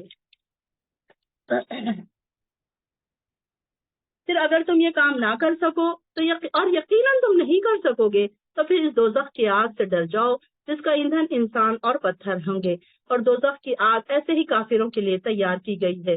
اور اے پیغمبر، جو لوگ ایمان لائے اور اچھے کام کریں انہیں خوشخبری دے دیجئے، ان کے لیے ایسے باغات ہیں جن کے نیچے نہریں جاری ہیں، جب بھی انہیں کوئی پھل کھانے کو دیا جائے گا تو کہیں گے کہ یہ تو وہی پھل ہے جو ہمیں اس سے پہلے دنیا میں دیے جا چکے ہیں، کیونکہ جو پھل انہیں دیا جائے گا وہ شکل و صورت میں دنیا کے پھل سے ملتا جلتا ہوگا۔ اے ایمان والوں کے لیے وہاں پاک صاحب بیویاں بھی ہوں گی، اور ان باغات میں ہمیشہ قیام پذیر رہیں گے۔ یعنی کہ دنیا میں جو پھل ہم کھاتے ہیں، کبھی ایسا ہوتا ہے کبھی کھٹا نکل جاتا ہے، کبھی کڑوا نکلتا ہے، کبھی پھیکا نکلتا ہے، لیکن وہاں کے پھل صورت میں شکل میں تو ایسے ہی ہوں گے، لیکن ٹیسٹ میں ذائقے کے لحاظ سے بہت ہی اچھے ہوں گے۔ وہاں یہ پاسبل ہی نہیں کہ وہاں کے پھل کوئی کھٹے ہوں یا کوئی خراب ہوں، یہاں کے پھلوں کی طرح یہاں کی صورت ویسی ہوگی لیکن ٹیسٹ بہت زیادہ اعلیٰ ہوگا وہاں کا۔ اللہ تعالیٰ قطعاً اس بات سے نہیں شرماتا تو کہ وہ کسی مچھر یا اس سے بھی کسی حقیر ترین چیز کی مثال بیان کرے تو وہ لوگ جو ایمان لا چکے ہیں وہ جانتے ہیں کہ ان کے پروردگار کی طرف سے پیش کردہ مثال بالکل صحیح ہے۔ رہے کافر لوگ تو وہ کہتے ہیں ہمیں کہ ایسی حقیر چیزوں کی مثال دینے سے اللہ کو کیا مراد ہے، اللہ کیا چاہتا ہے ایسی مثال دے کر۔ اس طرح ایک ہی بات سے بہت سارے لوگوں کو گمراہی میں بھی مبتلا کر دیتا ہے، رہنے دیتا ہے، اور بہت سارے لوگوں کو ہدایت بھی دیتا ہے۔ اور گمراہ تو وہ صرف فاسقوں کو ہی کرتا ہے، جو لوگ اللہ سے پکا وعدہ کرنے کے بعد اسے توڑ دیتے ہیں، اور جن چیزوں کو اللہ تعالیٰ نے جوڑنے کا حکم دیا انہیں قطع کرتے ہیں اور زمین میں فساد برپا کرتے ہیں، ایسے ہی لوگ نقصان اٹھانے والے ہیں۔ لوگوں، تم اللہ کا کیسے انکار کرتے ہو؟ حالانکہ تم مردہ تھے تو اس نے تمہیں زندہ کیا، پھر وہی تمہیں موت دے گا، پھر زندہ کرے گا، پھر اسی کی طرف تمہیں پلٹ کر جانا ہے۔ وہی تو ہے جس نے زمین میں موجود ساری چیزیں تمہاری خاطر پیدا کی، پھر آسمان کی طرف متوجہ ہوا تو 7 آسمان برابر کر دیے، اور وہ ہر چیز کے متعلق خوب جاننے والا ہے۔ اور اے پیغمبر، جب آپ صلی اللہ علیہ وسلم کے رب نے فرشتوں سے کہا کہ میں زمین میں ایک خلیفہ بنانے والا ہوں، تو وہ کہنے لگا کیا تو اس میں ایسے شخص کو خلیفہ بنائے گا جو اس میں فساد مچائے گا اور ایک دوسرے کے خون بہائے گا، جبکہ ہم تیری حمد و ثنا کے ساتھ تسبیح اور تقدیس بھی بیان کرتے ہیں۔ اللہ تعالیٰ نے انہیں جواب دیا، جو کچھ میں جانتا ہوں وہ تم نہیں جانتے۔ اس کے بعد اللہ تعالیٰ نے آدم کو تمام اشیاء کے نام یا صفات یا اس کے فوائد سکھا دیے۔ پھر ان اشیاء کو فرشتوں کے روبرو پیش کر کے ان سے کہا کہ اگر تم اپنی اس بات میں سچے ہو تو مجھے ان اشیاء کے نام بتاؤ۔ کہا جاتا ہے کہ دنیا میں جتنی چیزیں پیدا ہونے والی تھی ان ساری چیزوں کے نام آدم علیہ السلام کو اللہ تعالیٰ نے پہلے ہی سکھا دیے تھے، جو کہ فرشتوں کو نہیں پتا تھے۔ تو بعد میں فرشتوں سے پوچھا کہ تم بتاؤ، تو فرشتوں نے کیا کہا؟ فرشتے کہنے لگے کہ تو پاک ہے، تیری ذات پاک ہے، ہم تو اتنا ہی جانتے ہیں جتنا تو نے ہمیں سکھایا ہے، اور ہر چیز کو جاننے والا اور اس کی حکمت سمجھنے والا تو ہی ہے۔ اللہ تعالیٰ نے آدم سے فرمایا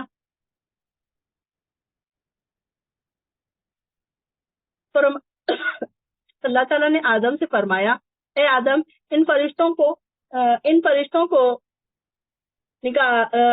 اشیاؤں کے نام بتاؤ۔ جب میں نے آدم کو ان فرشتوں کے ان چیزوں کے نام بتا دیے تو اللہ تعالیٰ نے فرشتوں سے کہا، کیا میں تمہیں میں نے یہ نہ کہا تھا کہ آسمانوں اور زمین کی پوشیدہ تمام باتیں جانتا ہوں، اور ان باتوں کو بھی جانتا ہوں جو تم ظاہر کرتے ہو اور ان کو بھی تم جو چھپاتے ہو۔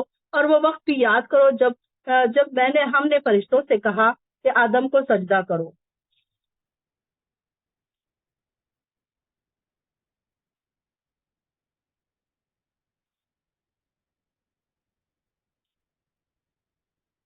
اور جب ہم نے کہا فرشتوں سے تم سجدہ کرو آدم کو، تو انہوں نے سجدہ کیا سوائے ابلیس کے، اس نے انکار کر دیا اور تکبر کیا، اور وہ تھا کافروں میں سے۔ ہم نے کہا اے آدم، تم رہو، تم اور تمہاری بیوی جنت میں، اور تم دونوں کھاؤ اس میں سے با فراغت، یعنی کہ جہاں سے تم چاہو، جہاں سے تم دونوں چاہو، اور نہ تم قریب جانا دونوں اس درخت کے، ورنہ تم دونوں ہو جاؤ گے ظالموں میں سے۔ بس اب دونوں کو پھسلا دیا شیطان نے اور انہیں نکلوا دیا وہاں سے جہاں پر وہ دونوں تھے، اور ہم نے کہا اترو یہاں سے، تمہارا باز کا دشمن ہوگا، اور تمہارے لیے زمین میں ٹھکانا ہے اور فائدہ اٹھانا ہے ایک وقت تک۔ پھر سیکھ لیا آدم نے اپنے رب سے چند کلمات، پھر اللہ تعالیٰ متوجہ ہوا اللہ کی مہربانی کے ساتھ اس پر، پھر بے شک وہی ہے توبہ قبول کرنے والا اور نہایت رحم کرنے والا۔ ہم نے کہا اترو تم یہاں سے، پھر سب جب اگر آئے تمہارے پاس میری طرف سے کوئی ہدایت، تو جس نے پیروی کی میری ہدایت کی تو نہ تو کوئی خوف ہوگا ان پر اور نہ وہ غمگین ہوں گے۔ کون سی دعا کی تھی انہوں نے؟ آدم علیہ السلام نے دعا مانگی تھی کہ اللہ تو ہمیں معاف فرما دے، اور ہم فَأَزَلَّهُمَا الشَّيْطَانُ، اور پھر ان کو بہکا دیا شیطان نے اور نکلوا دیا وہاں سے۔ تو شیطان نے کیا کہا ان کو؟ کہ شیطان نے ان سے کہا کہ تم اگر اس درخت کے پاس جاؤ گے تو تم ہمیشہ ہمیشہ اسی جنت میں رہنے والے ہو جاؤ گے۔ تو انہوں نے کہا کہ یہ تو بڑی اچھی بات ہے کہ ہم اسی جنت میں رہنے والے ہو جائیں گے۔ تو انہوں نے کیا کیا، اس کا پھل ذرا سا چکھ لیا، تو پھر اللہ تعالیٰ نے ان کو نکال دیا، اور پھر بعد میں دنیا میں پھینک دیا ان کو۔ پھر اللہ تعالیٰ انہوں نے کیا دعا کی؟ ربنا ظلمنا انفسنا وان لم تغفر لنا وترحمنا لنکونن من الخاسرین۔ یہ دعا ہم سب کو یاد ہے کہ اللہ تعالیٰ نے، پھر یہ دعا بھی اللہ تعالیٰ نے ہی انہیں سکھائی، اور انہوں نے خود یہ پھر دعا بھی انہوں نے کی اور پھر اللہ تعالیٰ نے ان کو معاف فرما دیا۔ پھر کیا کہا کہ یہاں سے اللہ تعالیٰ نے ان سے کہا کہ تم یہاں سے نکل جاؤ، اور جب میری آیتیں کوئی میری ہدایت تمہارے پاس آئے تو ایسے لوگوں کو نہ کوئی خوف ہوگا اور نہ غمگین ہوں گے جو میری ہدایت پر عمل کریں گے، اور جن لوگوں نے میری آیات کو ماننے سے انکار کر دیا اور انہیں جھٹلا دیا وہی اہل دوزخ ہیں، اس میں ہمیشہ ہمیشہ رہیں گے۔ اے بنی اسرائیل، میری ان نعمتوں کو یاد کرو جو میں نے تمہیں عطا کی، اور تمہارا مجھ سے جو عہد تھا اسے تم پورا کرو، اور جو میرا تم سے عہد تھا اسے میں پورا کروں گا، اور بس مجھی سے ڈرتے رہو، اور اس کتاب پر ایمان لاؤ جو میں نے نازل کیا، یعنی قرآن پر۔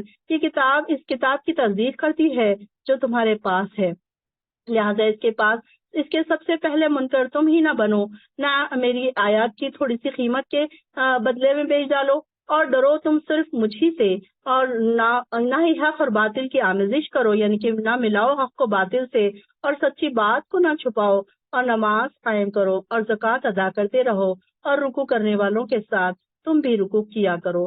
تم لوگوں کو تو نیکی کا حکم دیتے ہو اگر اپنے آپ کو بھول جاتے ہو۔ اب یہاں پر اکثر کیا ہوتا ہے، تَأْمُرُونَ النَّاسَ بِالْبِرِّ، کہ ہم لوگوں کو تو بہت نیکیوں کی بات کرتے ہیں، لیکن ہم کبھی کبھی نیکی سے ہٹ جاتے ہیں، کوئی گناہ میں ملوث ہو جاتے ہیں۔ تو یہاں پر بھی ایسے لوگوں کو کہا جا رہا ہے کہ تم خود نیکی کی باتیں کرتے ہو اور خود نیکی کو بھول جاتے ہو، تو آپ کو حالانکہ تم تو کتاب یعنی کہ توریت کی تلاوت کرتے ہو، کیا تم کچھ بھی عقل نہیں رکھتے؟ اب یہاں پر ان کو یہ ساری چیزوں سے ان کا وعدہ لیا گیا تھا کہ ان کو نماز قائم کرنا، رکوع کرنا، سچی بات کو نہ چھپانا، یہ ساری چیزوں سے ان کا وعدہ لیا گیا تھا، اور اللہ تعالیٰ نے کیا کہا کہ اگر تم وعدہ پورا کرو گے تو میں بھی اپنے ہی وعدہ پورا کروں گا، یعنی کہ جنتوں میں تم کو داخل کروں گا۔ اور مشکل پر صبر اور نماز سے مدد لو۔ یہاں پر اب یہ دیکھیے کہ کیا ہے، وَاسْتَعِینُوا بِالصَّبْرِ وَالصَّلَاةِ، اس کو انڈرلائن کر لیجئے اور اپنے خون میں اس کو بسا لیجئے، اپنی دماغوں میں اس کو رچا بسا لیجئے کہ کہیں بھی کوئی بھی پریشانی آئی تو ہم کو کیا کرنا ہے، وَاسْتَعِینُوا بِالصَّبْرِ وَالصَّلَاةِ، کہ نماز کے ساتھ اور صبر کے ساتھ اللہ کی مدد مانگنا ہے۔ کسی کے سامنے رونا نہیں ہے، چلانا نہیں ہے، اللہ کے سامنے شکوے شکایت نہیں کرنا ہے، بلکہ ہر تکلیف پر صبر کرنا ہے اور شکر کرنا ہے، اور نماز جیسے ہی آپ کے اوپر کوئی پریشانی آئی، جیسے ہی ایسی کوئی آپ کے پاس ایسی کوئی پریشانی آئے تو آپ نے فوراً کیا کرنا ہے، جہاں نماز بچھانا ہے اور بیٹھ جانا ہے نماز پڑھتے ہوئے، اور اس تکلیف پر صبر کرنا ہے، یعنی کہ اللہ تعالیٰ نے جو تکلیف بھیجی ہے ہم اس کو شکر سمجھ کے، اللہ تعالیٰ کی طرف سے بھیجی ہوئی کوئی نعمت سمجھ کے اس کو ایکسیپٹ کرنا ہے، یہ کیا ہے، اور نماز سے مدد مانگنا ہے۔ بے شک نماز بڑی مشکل ہے، مگر کس کے لیے، ایسے لوگ جو نماز کی طرف نہیں آتے ان کے لیے ذرا مشکل لگتا ہے، لیکن عاجزی کرنے والوں کے لیے تو یہ بڑی ہی آسان چیز ہے۔ یہ کس کے لیے مشکل ہے؟ جو ہمیشہ نماز نہیں پڑھتے ان کے لیے بڑا ہی مشکل ہے کہ ہائے فجر کو کیسے اٹھے، سردی ہے، ہائے تہجد میں تو اٹھنا ہم سے ہوتا ہی نہیں ہے، سردی ہے، بہت مشکل ہے۔ تو یہ اس طریقے کے بہانے اگر آپ دیکھیں گے، جو نماز نہیں پڑھنے والے لوگ ہیں وہ اس طریقے کے بہانے آپ کو ہر وقت کرتے مل جائیں گے۔ رات میں کہیں گے کہ سردی ہے، تو گرمیاں رہیں گی تو کہیں گے دوپہر میں بہت تیز گرمی ہے۔ تو اسی طریقے سے جو نیک لوگ ہیں ان کو آدھی رات کو اٹھ کر وضو کرنے کے لیے کہا جائے تو وہ دوڑ کر کریں گے، کیونکہ ان کو عادت ہے، اور وہ اللہ کے خاص بندے ہیں، عاجزی اور انکساری کرنے والے ہیں، بہت اچھے اور پکے مومن ہیں جو یقین رکھتے ہیں کہ اپنے پروردگار سے ہم قریب ملنے والے ہیں اور ان کی طرف واپس جانے والے ہیں۔ اے نبی، میری اس نعمت کو بھی یاد کرو جو میں نے تمہیں عطا کی، اور وہ تمہیں تمام اقوام عالم سے بڑھ کر نوازا تھا۔ اب جو بنی اسرائیل تھی ان کو فضیلت دی تھی نا اللہ تعالیٰ نے سارے عالم پر، تو اس دن سے ڈرتے رہو جب نہ تو کوئی دوسرا کسی کے کام آئے گا اور نہ اس کے حق میں سفارش قبول کی جائے گی، نہ اس سے معاوضہ لیا جائے گا کہ اسے چھوڑ دیا جائے، اور نہ ہی ان مجرموں کو کہیں سے مدد پہنچے گی۔ یہ ڈے آف ججمنٹ کے بارے میں بات ہو رہی ہے کہ چاہے کوئی انسان کتنا بھی بڑا ہو، جیسے نبیوں نے بھی اپنے گھر والوں کو کیا کہہ دیا تھا کہ قیامت کے دن ہم سے کوئی امید نہ رکھنا کہ ہم اللہ کے پاس تمہاری سفارش کریں گے، بلکہ سفارش صرف اللہ تعالیٰ ان کی قبول کرے گا جن کی سفارش اللہ تعالیٰ خود چاہے گا۔ آپ صلی اللہ علیہ وسلم کچھ لوگوں کی سفارش کریں گے۔ یہ دعا جب نماز اذان کے بعد کی جو دعا ہم پڑھتے ہیں تو اس میں ہے نا کہ سفارش کی جائے گی، تو سفارش بھی کس کی جائے گی؟ جن کو اللہ تعالیٰ پسند کرتا ہے ایسا نہیں ہے کہ ہر کسی کی سفارش ہو جائے گی اور ہر کوئی جنت میں چلا جائے گا. اس کے لیے بھی ہمیں سب سے پہلی سیڑھی ہے کہ اللہ کے پسندیدہ بننا ہے. پھر وہ وقت بھی یاد کرو جب ہم نے تمہیں آل فرعون سے نجات دی تھی. یہ لوگ تمہیں سخت دکھ دیتے تھے، تمہارے بیٹوں کو ذبح کر ڈالتے تھے اور تمہاری عورتوں کو زندہ رہنے دیتے تھے، اور تمہاری اس حالت میں تمہارے رب کی طرف سے ایک بڑی آزمائش تھی. یعنی کہ فرعون کے وقت کی بات ہو رہی ہے کہ فرعون نے کیا حکم دیا تھا کہ سارے بچوں کو، جو بوائز ہیں، بیبی بوائز، ان کو قتل کر دیا جائے، کیونکہ اس کے پاس ایک جو نجومی تھا اس نے کیا کہا تھا کہ بنی اسرائیل میں ایک بچہ ایسا پیدا ہوگا جو تمہاری بادشاہت کو تم سے چھین لے گا. تو اس نے کیا کیا، اس کے بعد سے سارے بچوں کو قتل کرنا شروع کر دیا. اور وہ وقت بھی یاد کرو جب ہم نے تمہاری خاطر سمندر کو پھاڑا، اس میں راستہ بنا دیا تھا. اس طرح ہم نے تمہیں آل فرعون سے نجات دے دی تھی اور ان کو ان سمندر میں غرق کر دیا تھا. اب یہ ساری اللہ تعالیٰ ان کو نعمتیں گنوا رہا ہے کہ اللہ تعالیٰ نے ان کے اوپر کون کون سی نعمتیں برسائی تھی. اس کے باوجود بھی وہ کیا کرتے تھے، ہر بار اللہ تعالیٰ کی نعمتوں کا انکار کرتے تھے اور اللہ تعالیٰ کا انکار کر کے اللہ تعالیٰ سے دور چلے جاتے تھے. اللہ تعالیٰ نے ان کے لیے، جب وہ موسیٰ علیہ السلام ان کو لے کر نکلے تھے تو سمندر میں اللہ تعالیٰ نے ان کے لیے راستہ بنا دیا تھا.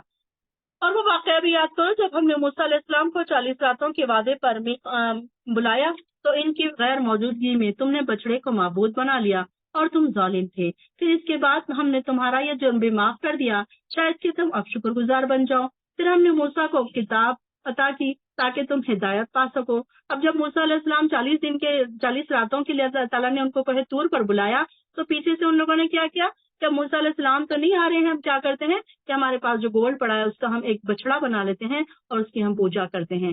سامری جو تھا ایک جادوگر، اس نے اس طریقے کی ان کو راستہ بتایا اور ان لوگوں نے کیا کیا کہ اس طریقے سے انہوں نے اپنا بنا لیا، ایک معبود بنا لیا اور اس کی عبادت کرنے لگے. پھر اللہ تعالیٰ نے کہا کہ ہم نے تم کو پھر بھی معاف کر دیا اور پھر ان کو ہدایت کے لیے توریت عطا کی. جب موسیٰ نے واپس آ کر اپنی قوم سے کہا، اے میری قوم، تم نے بچڑے کو معبود بنا کر اپنے آپ پر بڑا ظلم کیا ہے، لہٰذا اپنے خالق کے حضور توبہ کرو اور اپنی جانوں کو ہلاک کرو. تمہارے رب کے یہاں یہی بات تمہارے حق میں بہتر ہے. چنانچہ اللہ نے تمہاری توبہ قبول کر لی کیونکہ وہ توبہ قبول کرنے والا اور نہایت رحم کرنے والا ہے. اب ان کے لیے توبہ کی کیا شرط رکھی گئی تھی کہ جو توبہ کرنا چاہتا ہے تو وہ کیا کرے کہ وہ ایک دوسرے کو قتل کرے. یعنی کہ جتنے لوگ بچڑے کی عبادت میں، بچڑے کی پوجا کرنے میں لگ گئے تھے تو وہ ایک دوسرے کے سامنے کھڑے ہوئے اور وہ کیسے ایک دوسرے کو قتل کرنا ان کے لیے اس کی توبہ قبول ہونے کی شرط تھی. اور وہ واقعہ بھی یاد کرو جب تم نے موسیٰ سے کہا، ہم تو جب تک اللہ کو اعلانیہ نہ دیکھ لیں تمہاری بات نہیں مانیں گے. پھر تمہارے دیکھتے ہی دیکھتے تم پر بجلی گری جس نے تمہیں ختم کر دیا. پھر تمہاری موت کے بعد ہم نے تمہیں زندہ اٹھا دیا زندہ کر کے اٹھا دیا اور شاید اب ہی تم شکر گزار بن جاؤ. اور ہم نے تم پر بادلوں کا سایہ کیا اور تمہارے کھانے کو من اور سلوا اتارا اور کہا یہ پاکیزہ چیزیں کھاؤ جو ہم نے تمہیں عطا کی ہیں. اور دیکھو تمہارے اسلاف نے ہم پر تو کوئی ظلم نہیں کیا تھا، وہ آپ اپنے آپ پر ہی ظلم کرتے رہے.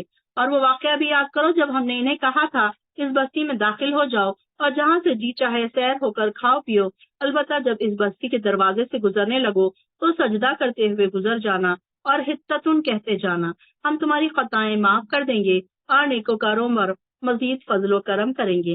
مگر ان ظالموں نے وہ بات بھی بدل ڈالی جو ان سے کہی گئی تھی، سو ہم نے ان ظالموں پر ان کی نافرمانیوں کے بنا پر آسمان سے عذاب نازل کیا. اور وہ واقعہ بھی یاد کرو جب موسیٰ نے اپنی قوم کے لیے پانی کی دعا کی تو ہم نے انہیں کہا فلاں چٹان پر اپنا عصا مارو. چنانچہ اس چٹان سے 12 چشمے پھوٹ پڑے اور موسیٰ کے 12 قبیلوں میں سے ہر قبیلے نے اپنا گھاٹ جان لیا. ساتھ ہی ہم نے انہیں یہ کہہ دیا اللہ کے عطا کردہ رزق سے کھاؤ پیو، مگر ایک دوسرے کی چیزوں پر غضب نہ کر کے نہ کھاؤ، زمین میں فساد مچاتے نہ پھرو. اور وہ واقعہ بھی یاد کرو. اب یہ دیکھیے کہ ایک ایک واقعہ اللہ تعالیٰ نے یاد دلا رہا ہے کہ دیکھو میں نے تمہیں یہ بھی کیا تھا، یہ بھی کیا تھا، یہ بھی کیا تھا.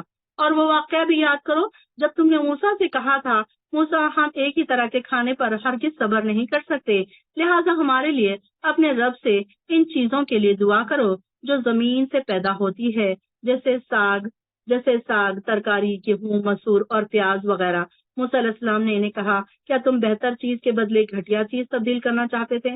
اب دیکھیے کہ بنی اسرائیل کے پاس من اور سلوا اترتی تھی، آسمان سے اترتی تھی، لیکن یہ کیا کرتے تھے، ان کو اب وہ بیزار ہو چکے تھے اس کھانے سے، تو انہوں نے کیا کہا کہ اب ہمیں ایسی چیز چاہیے کہ جو ہم زمین سے اگائیں.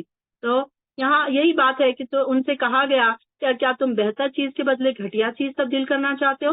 اگر یہی بات ہے تو کسی شہر کی طرف نکل چلو جب تم جو تم چاہتے ہو تمہیں وہ مل جائے گا، اور ان پر اس کے بدلے میں ذلت اور بدحالی مسلط کر دی گئی ہے، اور وہ اللہ کے غضب میں آ گئے، جس کی وجہ یہ تھی کہ اللہ تعالیٰ کی آیات کا انکار کرتے تھے اور انبیاء کو ناحق قتل کرتے تھے، اور ان باتوں کے سبب کہ وہ اللہ کی نافرمانی کرتے تھے اور اللہ کی حدود سے آگے نکل جاتے تھے. یہ لوگ بظاہر ایمان لائے جو یہودی ہیں یا عیسائی ہیں یا صابی ہے. صابی مطلب بے دین. ان میں سے جو لوگ فی الحقیقت آخرت کے دن پر ایمان والے ہیں اور عمل بھی اچھے کرے تو ایسے ہی لوگوں کو اپنی رب کے یہاں سے اجر ملے گا، اور پر نہ تو کوئی خوف طاری ہوگا اور نہ وہ غمگین ہوں گے. اے بنی اسرائیل، وہ واقعہ بھی یاد کرو جب ہم نے تم کو طور پہاڑ کو بلند کر کے تم سے پختہ عہد کر لیا تھا اور کہا تھا کہ جو کتاب ہم نے تمہیں دی ہے اس پر مضبوطی سے عمل پیرا ہونا، اور جو احکام اس میں درج ہیں انہیں خوب یاد رکھنا، اس طرح شاید کہ تم پرہیزگار بن جاؤ. اس کے بعد تم پھر گئے.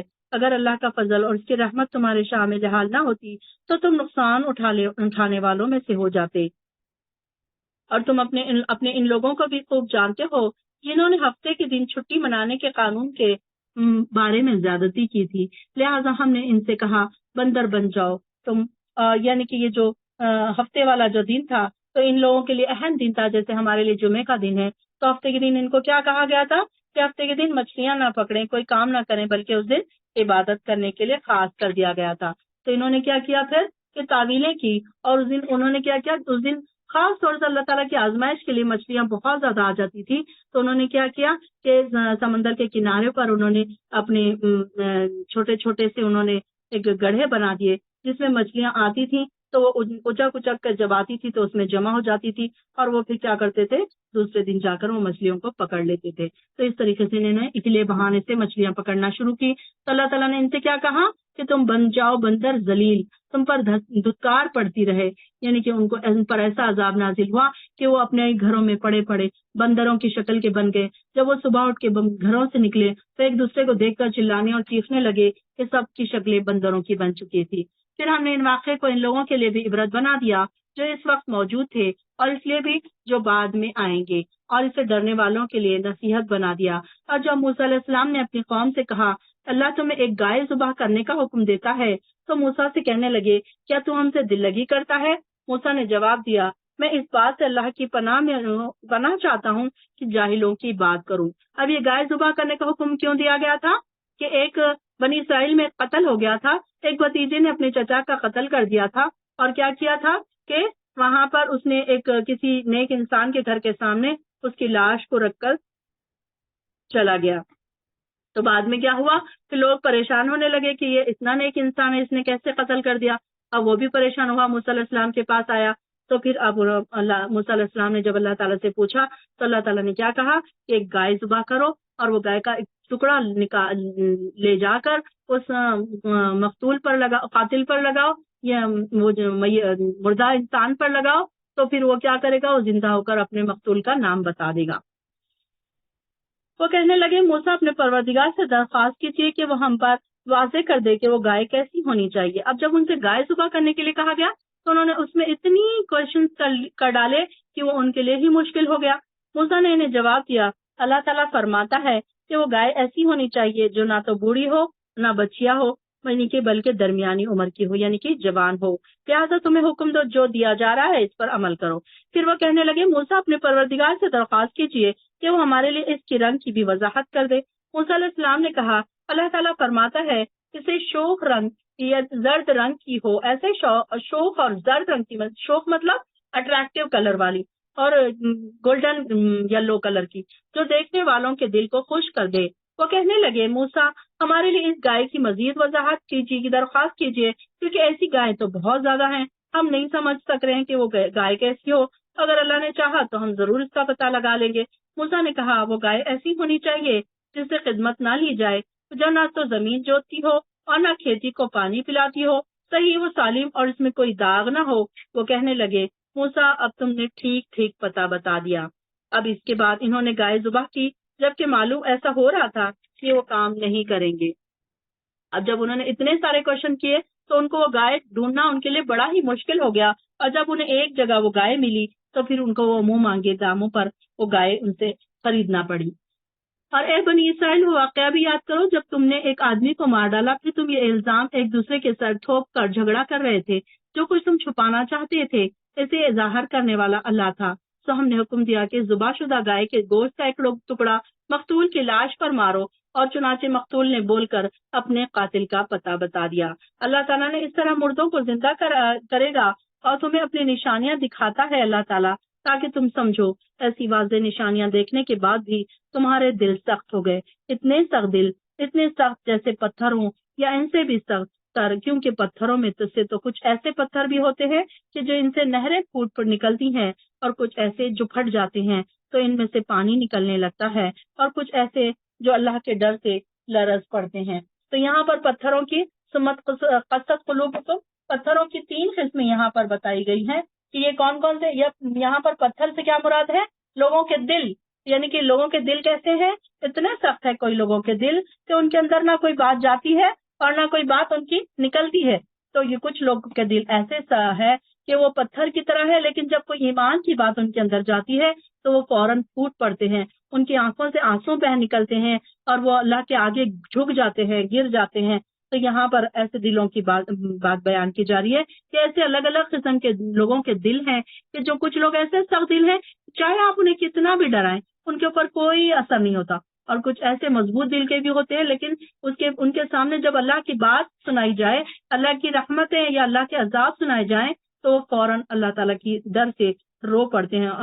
ان سے پتھروں سے پانی نکلنے سے کیا مراد ہے کہ ان کی آنکھوں سے آنسو جاری ہو جاتے ہیں اللہ کے ڈر سے، اور لرز پڑتے ہیں، گر پڑتے ہیں اللہ کے سامنے۔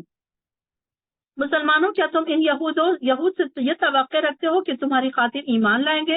حالانکہ ان میں سے ایک گروہ ایسا ہے جو اللہ تعالیٰ کا کلام سنتے ہیں، پھر اس کو سمجھ لینے کے بعد اس میں تحریف کر ڈالتے ہیں، یعنی کہ اس کو بدل ڈالتے ہیں۔ یہ لوگ جب ایمان والوں سے ملتے ہیں تو کہتے ہیں ہم بھی محمد صلی اللہ علیہ وسلم پر ایمان لائے، اور جب اکیلے ہوتے ہیں ایک دوسرے سے ملتے ہیں تو کہتے ہیں کیا تم مسلمانوں کی وہ راز کی باتیں بتاتے ہو جو اللہ نے تم پر کھولی ہیں، اور تو کہ وہ اپنے پروردگار کے ہاں ان باتوں کے تمہارے خلاف بطور حجت پیش کر دے۔ اب یہ جو منافق ہیں وہ کیا کرتے ہیں؟ آ کر مسلمانوں کے ساتھ بیٹھتے تو ہیں، لیکن پھر کیا کرتے ہیں؟ ان کی باتیں سنتے ہیں اور جا کر اپنے دوستوں کو جا کر بتاتے ہیں تاکہ وہ حجت پیش کرے کہ نہیں فلاں وقت تو تم نے ایسے کہا تھا، ویسے نہیں ویسے ہے، انہوں نے تو تمہارے نبی نے تو یہ کہا تھا۔ تو اس طریقے سے بحث کرنے کے لیے وہ بیٹھتے ہیں، ان کا بیٹھنے کا مقصد یہ ہوتا ہے۔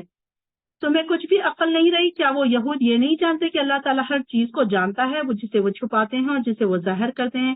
ان یہود میں ایک گروہ ان پڑھ لوگوں کا ہے جو کتاب توریت کا علم نہیں رکھتے، ان کے پاس جھوٹی آرزوؤں کے سوا کچھ نہیں، جو بات بھی کرتے ہیں اور وہ اس سے غلط کرتے ہیں۔ ایسے لوگوں کے لیے ہلاکت ہے جو کتاب، فتویٰ وغیرہ تو اپنے ہاتھوں سے اپنی مرضی کے مطابق لکھتے ہیں، پھر کہتے ہیں کہ یہی اللہ کی یہاں سے نازل شدہ ہے تاکہ اس سے تھوڑے سے دام لے سکیں۔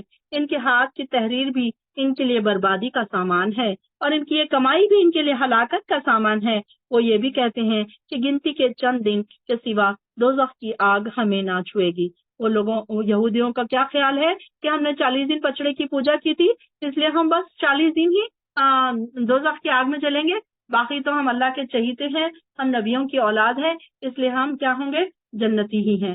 کیا تم نے اللہ تعالیٰ ان سے فرما رہے کہ کیا تم نے اللہ سے کوئی ایسا عہد لے رکھا ہے جس کی وہ خلاف ورزی نہ کرے گا؟ کیا تم اللہ پر ایسی باتیں جوڑ دیتے ہو جن کا تمہیں علم ہی نہیں؟ بات یہ ہے کہ جس نے بھی برے کام کیے پھر ان کے گناہوں نے اس کا گھیرا کر لیا تو ایسے ہی لوگ اہل دوزخ ہیں جس میں وہ ہمیشہ رہیں گے، اور جو لوگ ایمان لائے اور اچھے کام کیے تو یہی لوگ جنت کے مستحق ہیں جس میں وہ ہمیشہ ہمیشہ رہیں گے۔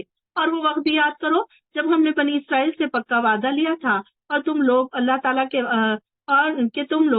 تعالیٰ کے علاوہ کسی کی عبادت نہ کرو گے، اور والدین سے، رشتہ داروں سے، یتیموں اور مسکینوں سے اچھا برتاؤ کرو گے، لوگوں سے بھلی باتیں کہو گے، نماز کو قائم کرو گے اور زکوٰۃ دیتے رہو گے، پھر تم اس میں سے سوائے چند لوگوں کے آدمیوں کے جو سب عہد سے پھر گئے اور اب تک اس عہد سے اعراض کرتے رہے، اور وہ وقت بھی یاد کرو جب ہم نے تم سے پکا وعدہ لیا تھا کہ تم آپس میں خون ریزی نہ کرو گے اور اپنے بھائی بندوں کو ان کے گھروں سے جلا وطن نہیں کرو گے۔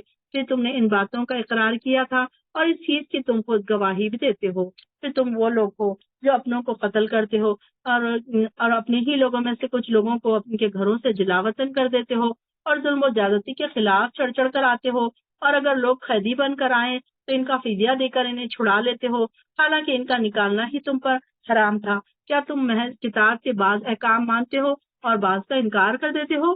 بھلا جو لوگ اپنے کام کریں ان کی سزا کے سوا اور کیا ہو سکتی ہے کہ دنیا میں ذلیل اور خوار ہوں اور قیامت کے دن وہ سخت عذاب کی طرف ڈھکیل دیے جائیں۔ جو کچھ تم کرتے ہو اللہ تعالیٰ اس سے بے خبر نہیں ہے۔ یہی لوگ جنہوں نے آخرت کے بدلے دنیا کی زندگی کو خریدا، لہٰذا ان سے نہ تو عذاب ہلکا کیا جائے گا اور نہ ہی کوئی مدد مل سکے گی۔ بے شک ہم نے موسیٰ علیہ السلام کو کتاب دی، پھر اس کے بعد پے در پے رسول بھیجے، عیسیٰ ابن مریم کو واضح معجزے عطا کیے اور روح القدس سے ان کی تائید فرمائی۔ پھر بھی کوئی رسول کوئی ایسی چیز لایا جو تمہاری خواہش کے خلاف تھی تو تم اکڑ بیٹھے۔ رسولوں کا ایک گروہ ایسا تھا جسے تم نے جھٹلا دیا اور ایک گروہ کو تم نے قتل کر ڈالا۔ اور یہود یہ کہتے ہیں کہ ان کے دل غلافوں میں محفوظ ہیں جن میں کوئی عقیدہ داخل نہیں ہو سکتا۔ بات یوں نہیں ہے، بلکہ اللہ تعالیٰ نے ان کے کفر کی وجہ سے ان پر لعنت کر دی ہے، لہٰذا ان میں سے تھوڑے ہی ایمان لاتے ہیں۔ اور جب ان کے پاس اللہ کی طرف سے ایسی کتاب آ گئی جو اس کتاب کی بھی تصدیق کرتی ہے جو ان یہودیوں کے پاس اس سے پیشتر و کفار کے مقابلے میں آنے والے نبی کے ذریعے فتح و نصرت کی دعائیں مانگا کرتے تھے، تو جب ان کے پاس وہ چیز کی کتاب یا رسول اللہ صلی اللہ علیہ وسلم محمد صلی اللہ علیہ وسلم آ گئے جسے انہوں نے پہچان بھی لیا تو اس کا انکار کر دیا، تو ایسے کافروں کی پر اللہ تعالیٰ کی لعنت ہے۔ اب جب آپ صلی اللہ علیہ وسلم نہیں آئے تھے تو اس کے ان کے آنے سے پہلے وہ کیا کرتے تھے؟ یہود اللہ تعالیٰ سے دعائیں کرتے تھے کہ اللہ تعالیٰ ایسے نبی کو بھیج جن کے ساتھ مل کر ہم لڑائی کریں گے، اور جب نبی صلی اللہ علیہ وسلم آ گئے تو محض ان کی یہ ضد کہ یہ ہماری نبیوں کے سے نہیں آئے، اسحاق علیہ السلام کے سے نہیں آئے تو ہم ان کا انکار کر دیں گے، تو انہوں نے ان کا انکار کر دیا ضد کی وجہ سے۔ تو ایسے لوگ کافروں پر اللہ کی لعنت ہے، ایسے کافروں پر اللہ کی لعنت ہے۔ کیسی بری چیز ہے جس کی خاطر انہوں نے اپنے آپ کو بیچ ڈالا۔ وہ محض اس ضد اور حسد کی بنا پر اللہ کی نازل کردہ ہدایت کو قبول کرنے سے انکار کرتے ہیں کہ اللہ نے اپنے فضل سے اپنے جس بندے کو خود چاہا اس پر نازل کر دیا، لہٰذا اب یہ اللہ کا غضب ہے کہ مستحق ہو گئے، اور ایسے کافروں کو ذلت کا عذاب ہوگا۔ جب ان سے کہا جاتا ہے کہ اللہ نے جو کتاب اتاری ہے اس پر ایمان لاؤ تو کہتے ہیں ہم تو اسی پر ایمان لاتے ہیں جو ہم پر نازل ہوئی تھی، اور جو کچھ اس تورات کے علاوہ ہو اسے وہ نہیں مانتے، حالانکہ وہ قرآن برحق ہے جو اس کتاب کی تصدیق کرتا ہے جو ان کے پیشتر ان کے پہلے تھے۔ اے پیغمبر آپ ان سے پوچھئے اگر تم اپنی ہی کتاب پر ایمان لانے والے ہو تو اس سے پہلے اللہ کے نبیوں کو کیوں قتل کرتے رہے؟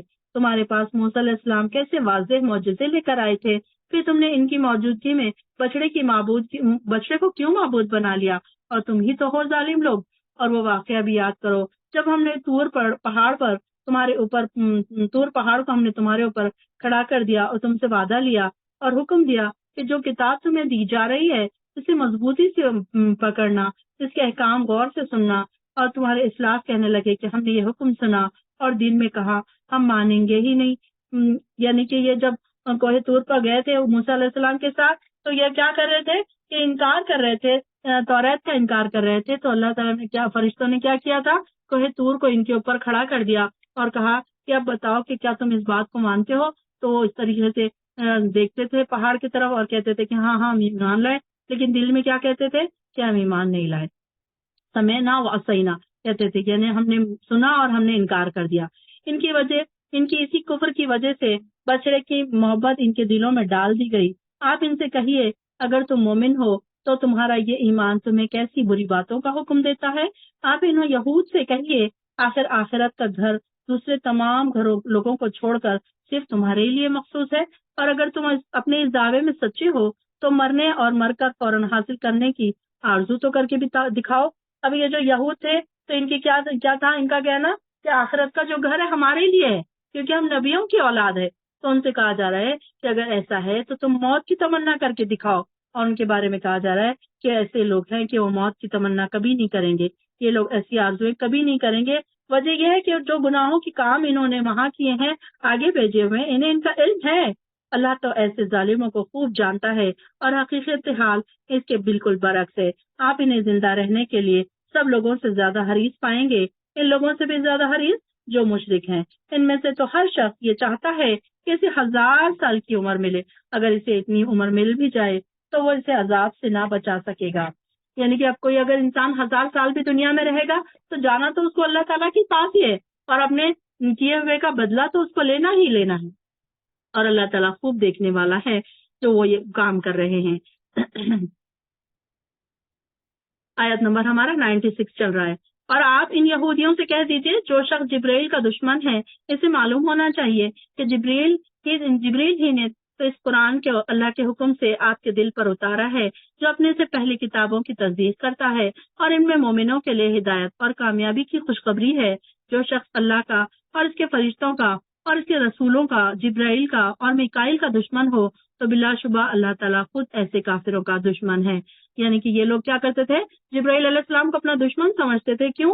کیونکہ وہ عذاب لے کر آتے تھے، تو اس لیے یہ سمجھتے تھے کہ جبرائیل ہمارا دشمن ہے۔ لیکن اللہ تعالیٰ کیا کہہ رہے ہیں کہ جو اللہ کے فرشتوں کا دشمن ہو وہ اللہ کا بھی دشمن ہے۔ اور ہم نے آپ کی طرف نہایت واضح آیات نازل کی ہیں جن کا بد کرداروں کے سوا کوئی بھی انکار نہیں کرتا۔ کیا ہمیشہ ایسا ہی نہیں ہوا؟ جب بھی ان یہودیوں نے کوئی عہد کیا تو انہی کے ایک گروہ نے اسے پیچھے ڈال دیا۔ حقیقت یہ ہے کہ ان میں سے اکثر ان پر ایمان ہی نہیں لاتے، اور جب بھی ان کے پاس اللہ کی طرف سے کوئی ایسا رسول آیا جو ان کے پاس موجود کتاب کی تصدیق بھی کرتا تھا، تو انہیں اہل کتاب کے ایک گروہ نے اللہ کی کتاب پر یوں اپنے پیچھے ڈال دیا جیسے وہ اسے جانتے ہی نہیں۔ اور یہ یہود تورات کی بجائے ان جنتر منتروں کے پیچھے پڑ گئے جو سیدنا سلیمان علیہ السلام کی حکومت میں شیاطین پڑھا کرتے تھے۔ سیدنا سلیمان علیہ السلام نے ایسا کفر بھی نہیں کیا، بلکہ کفر تو شیطان لوگ کرتے تھے جو لوگوں کو جادو سکھاتے تھے۔ اب یہاں پر دیکھیں کہ یہاں پر جو قصہ آتا ہے ایک فرشتوں کا، جو فرشتے بھیجے گئے تھے جو لوگوں کو جادو سکھاتے تھے اور اس چیز کے پیچھے لگ جاتے تھے جو بابل میں ہاروت اور ماروت 2 فرشتوں پر اتاری گئی تھی۔ یہ فرشتے کسی کو کچھ بھی نہ سکھاتے تھے جب تک یہ نہ کہہ لیتے کہ ہم تو تمہارے لیے آزمائش ہے، سو کافر نہ بن۔ پھر بھی یہ لوگ ان سے ایسی باتیں سیکھتے جن سے وہ مرد اور اس کی بیوی کے درمیان جدائی ڈال سکے، حالانکہ وہ اللہ کے حکم کے بغیر کسی کو بھی نقصان نہ پہنچا سکتے تھے، اور باتیں بھی ایسی سیکھتے تھے جو انہیں دکھ ہی دے، فائدہ نہ دے۔ اور یہ بات وہ بھی خوب جانتے تھے جو ایسی باتوں کا خریدار بنا، ان کا آخرت میں کوئی حصہ نہیں۔ اب یہ جو تھے ہاروت اور ماروت کا سلیمان علیہ السلام کے جادو کو روکنے کے لیے کیا ہوا کہ یہ لوگ کیا سمجھتے تھے کہ سلیمان علیہ السلام کے پاس کوئی ایسی کتابیں ہیں جس میں سے وہ جادو سیکھتے ہیں اور جادو سکھاتے ہیں۔ تو اللہ تعالیٰ نے سلیمان علیہ السلام کی اس کو ڈفرینشیٹ کرنے کے لیے، ان کے علم کو، ان کے معجزات کو ڈفرینشیٹ کرنے کے لیے 2 فرشتے بھیجے جو لوگوں کو جادو سکھاتے تھے، اور وہ جادو سکھانے سے پہلے لوگوں کو بول دیتے تھے۔ وہ فرشتہ کیا تھے؟ آزمائش تھے، اور وہ کہہ دیتے تھے لوگوں کو کہ ہم صرف آزمائش کے طور پر آئے ہیں، اگر تم جادو سیکھو گے تو گناہگار بن جاؤ گے۔ اور تو اس کے باوجود بھی اگر کوئی سیکھنا چاہتا تھا تو وہ انہیں سکھا دیتے تھے۔ اور وہ کیا جادو سکھاتے تھے؟ میاں بیوی میں اختلاف ڈالنے والی جادو۔ تو یہاں پر یہ بات بتائی جا رہی ہے کہ جو ان کو یہ بات بتانا مقصد تھا کہ جو سلیمان علیہ السلام کرتے تھے وہ معجزات تھے، اور جادو اور معجزات میں کیا ڈفرنٹ ہے یہ بتانے کے لیے اللہ تعالیٰ نے 2 فرشتے بھیجے تھے۔ اور جو جادو سیکھتا ہے اس کے لیے آخرت میں کوئی حصہ نہیں۔ کتنی بری چیز ہے، کوئی انسان جادو سیکھتا ہے، جادو کرتا ہے، تو پھر کیا ہے؟ اس کا آخرت میں کوئی حصہ نہیں۔ اس نے شرک بھی کیا پھر، اور جسے انہوں نے اپنی جانوں کے عوض خریدا۔ کاش وہ اس بات کو جانتے ہوتے، اگر یہ لوگ ایمان لے آتے اور تقوی اختیار کرتے تو اللہ کے یہاں انہیں ثواب ملتا، اور وہ بہت بہتر تھا۔ کاش وہ جانتے۔ اے ایمان والو، رعینا نہ کہا کرو، بلکہ اس کے بجائے انظرنا کہہ لیا کرو۔ یہ بات کو پہلے ہی توجہ سے سنا کرو، اور کافروں کے لیے یہ جو لوگ کافر ہیں وہ خود اہل کتاب سے ہوں یا مشرکین سے۔ اب یہ کیسے تھے؟ یہ لوگ کیا کرتے تھے؟ جب آپ صلی اللہ علیہ وسلم کچھ بولتے تھے تو ان کو کیا کہتے تھے؟ کہ رعینا کہتے تھے، یعنی کہ ہماری طرف دیکھیے، یعنی کہ ایکسکیوز میں جیسے بولتے ہیں نا محفل میں، کہ جب ہم کسی کو اپنی طرف پوچھنے پکارنے کے لیے کہتے ہیں. تو اس طریقے سے جب یہ لوگ اس طریقے سے کہتے تھے تو یہ رائنا کو ان لوگوں نے کیا کیا, بدل کر اس کے الفاظ کو انہوں نے رائنا کر دیا, یعنی کہ عین کے بعد یا کا انہوں نے اضافہ کر لیا. تو الفاظ کا میننگ کیا بن گیا, اے ہمارے چرواہے. تو اللہ تعالیٰ نے پھر ان لوگوں کو کیا کہا, مومن بندوں کو, کہ تم رائنا کہا ہی مت کرو, بلکہ انظر نہ کہو کہ اے نبی ہماری طرف دیکھیے, یا پھر خود ہی پہلے سے ہی بات سن لیا کرو. جب انسان پوری توجہ سے بات سنے گا تو اسے دوبارہ پوچھنے کی ضرورت ہی نہیں رہے گی. یہاں پر یہ بات بھی بتائی جا رہی ہے کہ اگر کوئی آپ بات سن رہے ہیں, قرآن سن رہے ہیں, یا کوئی ایسی نیکی کی بات سن رہے ہیں, کوئی علم کی بات سن رہے ہیں, تو اگر آپ اچھے طریقے سے سن رہے ہیں, کانسنٹریٹ کر کے سن رہے ہیں, تو آپ کو دوبارہ سناؤ بولنے کی ضرورت نہیں رہے گی. لیکن یہاں پر مومن جب اللہ کے رسول کو مخاطب ہوتے تھے رائنا کہہ کر, تو ان لوگوں نے رائنا کے الفاظ کو کیا کیا, یہ مشرکوں نے, منافقوں نے کیا کیا, رائنا کر دیا, کہ انہوں نے اس کا مطلب بدل دیا, کیونکہ انہیں پتا تھا, ان کو عربی آتی تھی, وہ عربی جانتے تھے کہ ایک لفظ کے اضافے سے کیا میننگ بن سکتا ہے. یہ ہم نہیں جان سکتے کہ الفاظ کو ہم تھوڑا سا کھینچ کے پڑھ لیں گے. اب دیکھیے کہ جب ہم اسی طریقے سے کوئی الفاظ کو کھینچ کر پڑھ لیتے ہیں تو اس کے میننگ بدل جا سکتے ہیں. تو ہم نہیں سمجھ سکتے, لیکن وہ عربی جانتے تو وہ اس بات کو سمجھ لیتے تھے. کہ جب ہم نے کسی آیت کو منسوخ کر دیتے یا اسے بھلا دیتے تو اس وجہ سے اس سے بہتر آیت لے آتے. کیا آپ جانتے نہیں کہ اللہ تعالیٰ ہر چیز پر قادر ہے؟ یعنی کہ کچھ آیتیں اللہ تعالیٰ نے لکھی اور پھر بعد میں وہ منسوخ ہو گئی وہ آیتیں, اور اس میں پھر چینجز آ گئے. کیا آپ یہ نہیں جانتے کہ آسمانوں اور زمین کی فرما روائی اللہ ہی کے لیے ہے, اور اللہ کے سوا کوئی تمہاری خبرگیری کرنے والا اور مددگار نہیں ہے؟ یا تم لوگ یہ چاہتے ہو کہ اپنے رسول سے ایسے ہی سوال مطالبے کرتے جاؤ جیسے اس سے پہلے موسیٰ علیہ السلام سے کیے جا چکے ہیں. جو شخص اللہ ایمان کی روش کو کفر کی روش سے بدل دیتا ہے, اس نے سیدھی راہ کو گم کر دیا. یہ آیت نمبر 108 ہمارا ختم ہوا ہے. اور اہل کتاب میں سے اکثر لوگ یہ چاہتے ہیں کہ تمہارے ایمان لانے کے بعد پھر سے تمہیں کافر بنا دے, جس کی وجہ ان کا وہ حسد ہے جو ان کے سینوں میں ہے, جبکہ اس سے قبل اس پر حق بات واضح ہو چکی ہے. اے مسلمانوں, انہیں معاف کرو, ان سے درگزر کرو, تو یہاں تک کہ وہ اللہ تعالیٰ خود ہی اپنا حکم کوئی بھیج دے.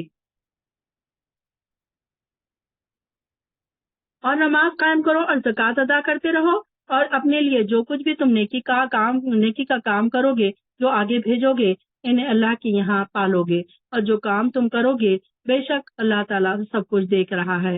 اہل کتاب کہتے ہیں جنت میں صرف وہی شخص داخل ہوگا جو یہودی ہو یا عیسائی, یا ان کی جھوٹی تمنائیں, یہ ان کی جھوٹی تمنائیں ہیں. آپ ان سے کہہ دیجئے اگر اس دعوے میں سچے ہو تو اس کے لیے کوئی دلیل پیش کرو. اب بات دراصل یہ ہے کہ جو شخص بھی اپنے آپ کو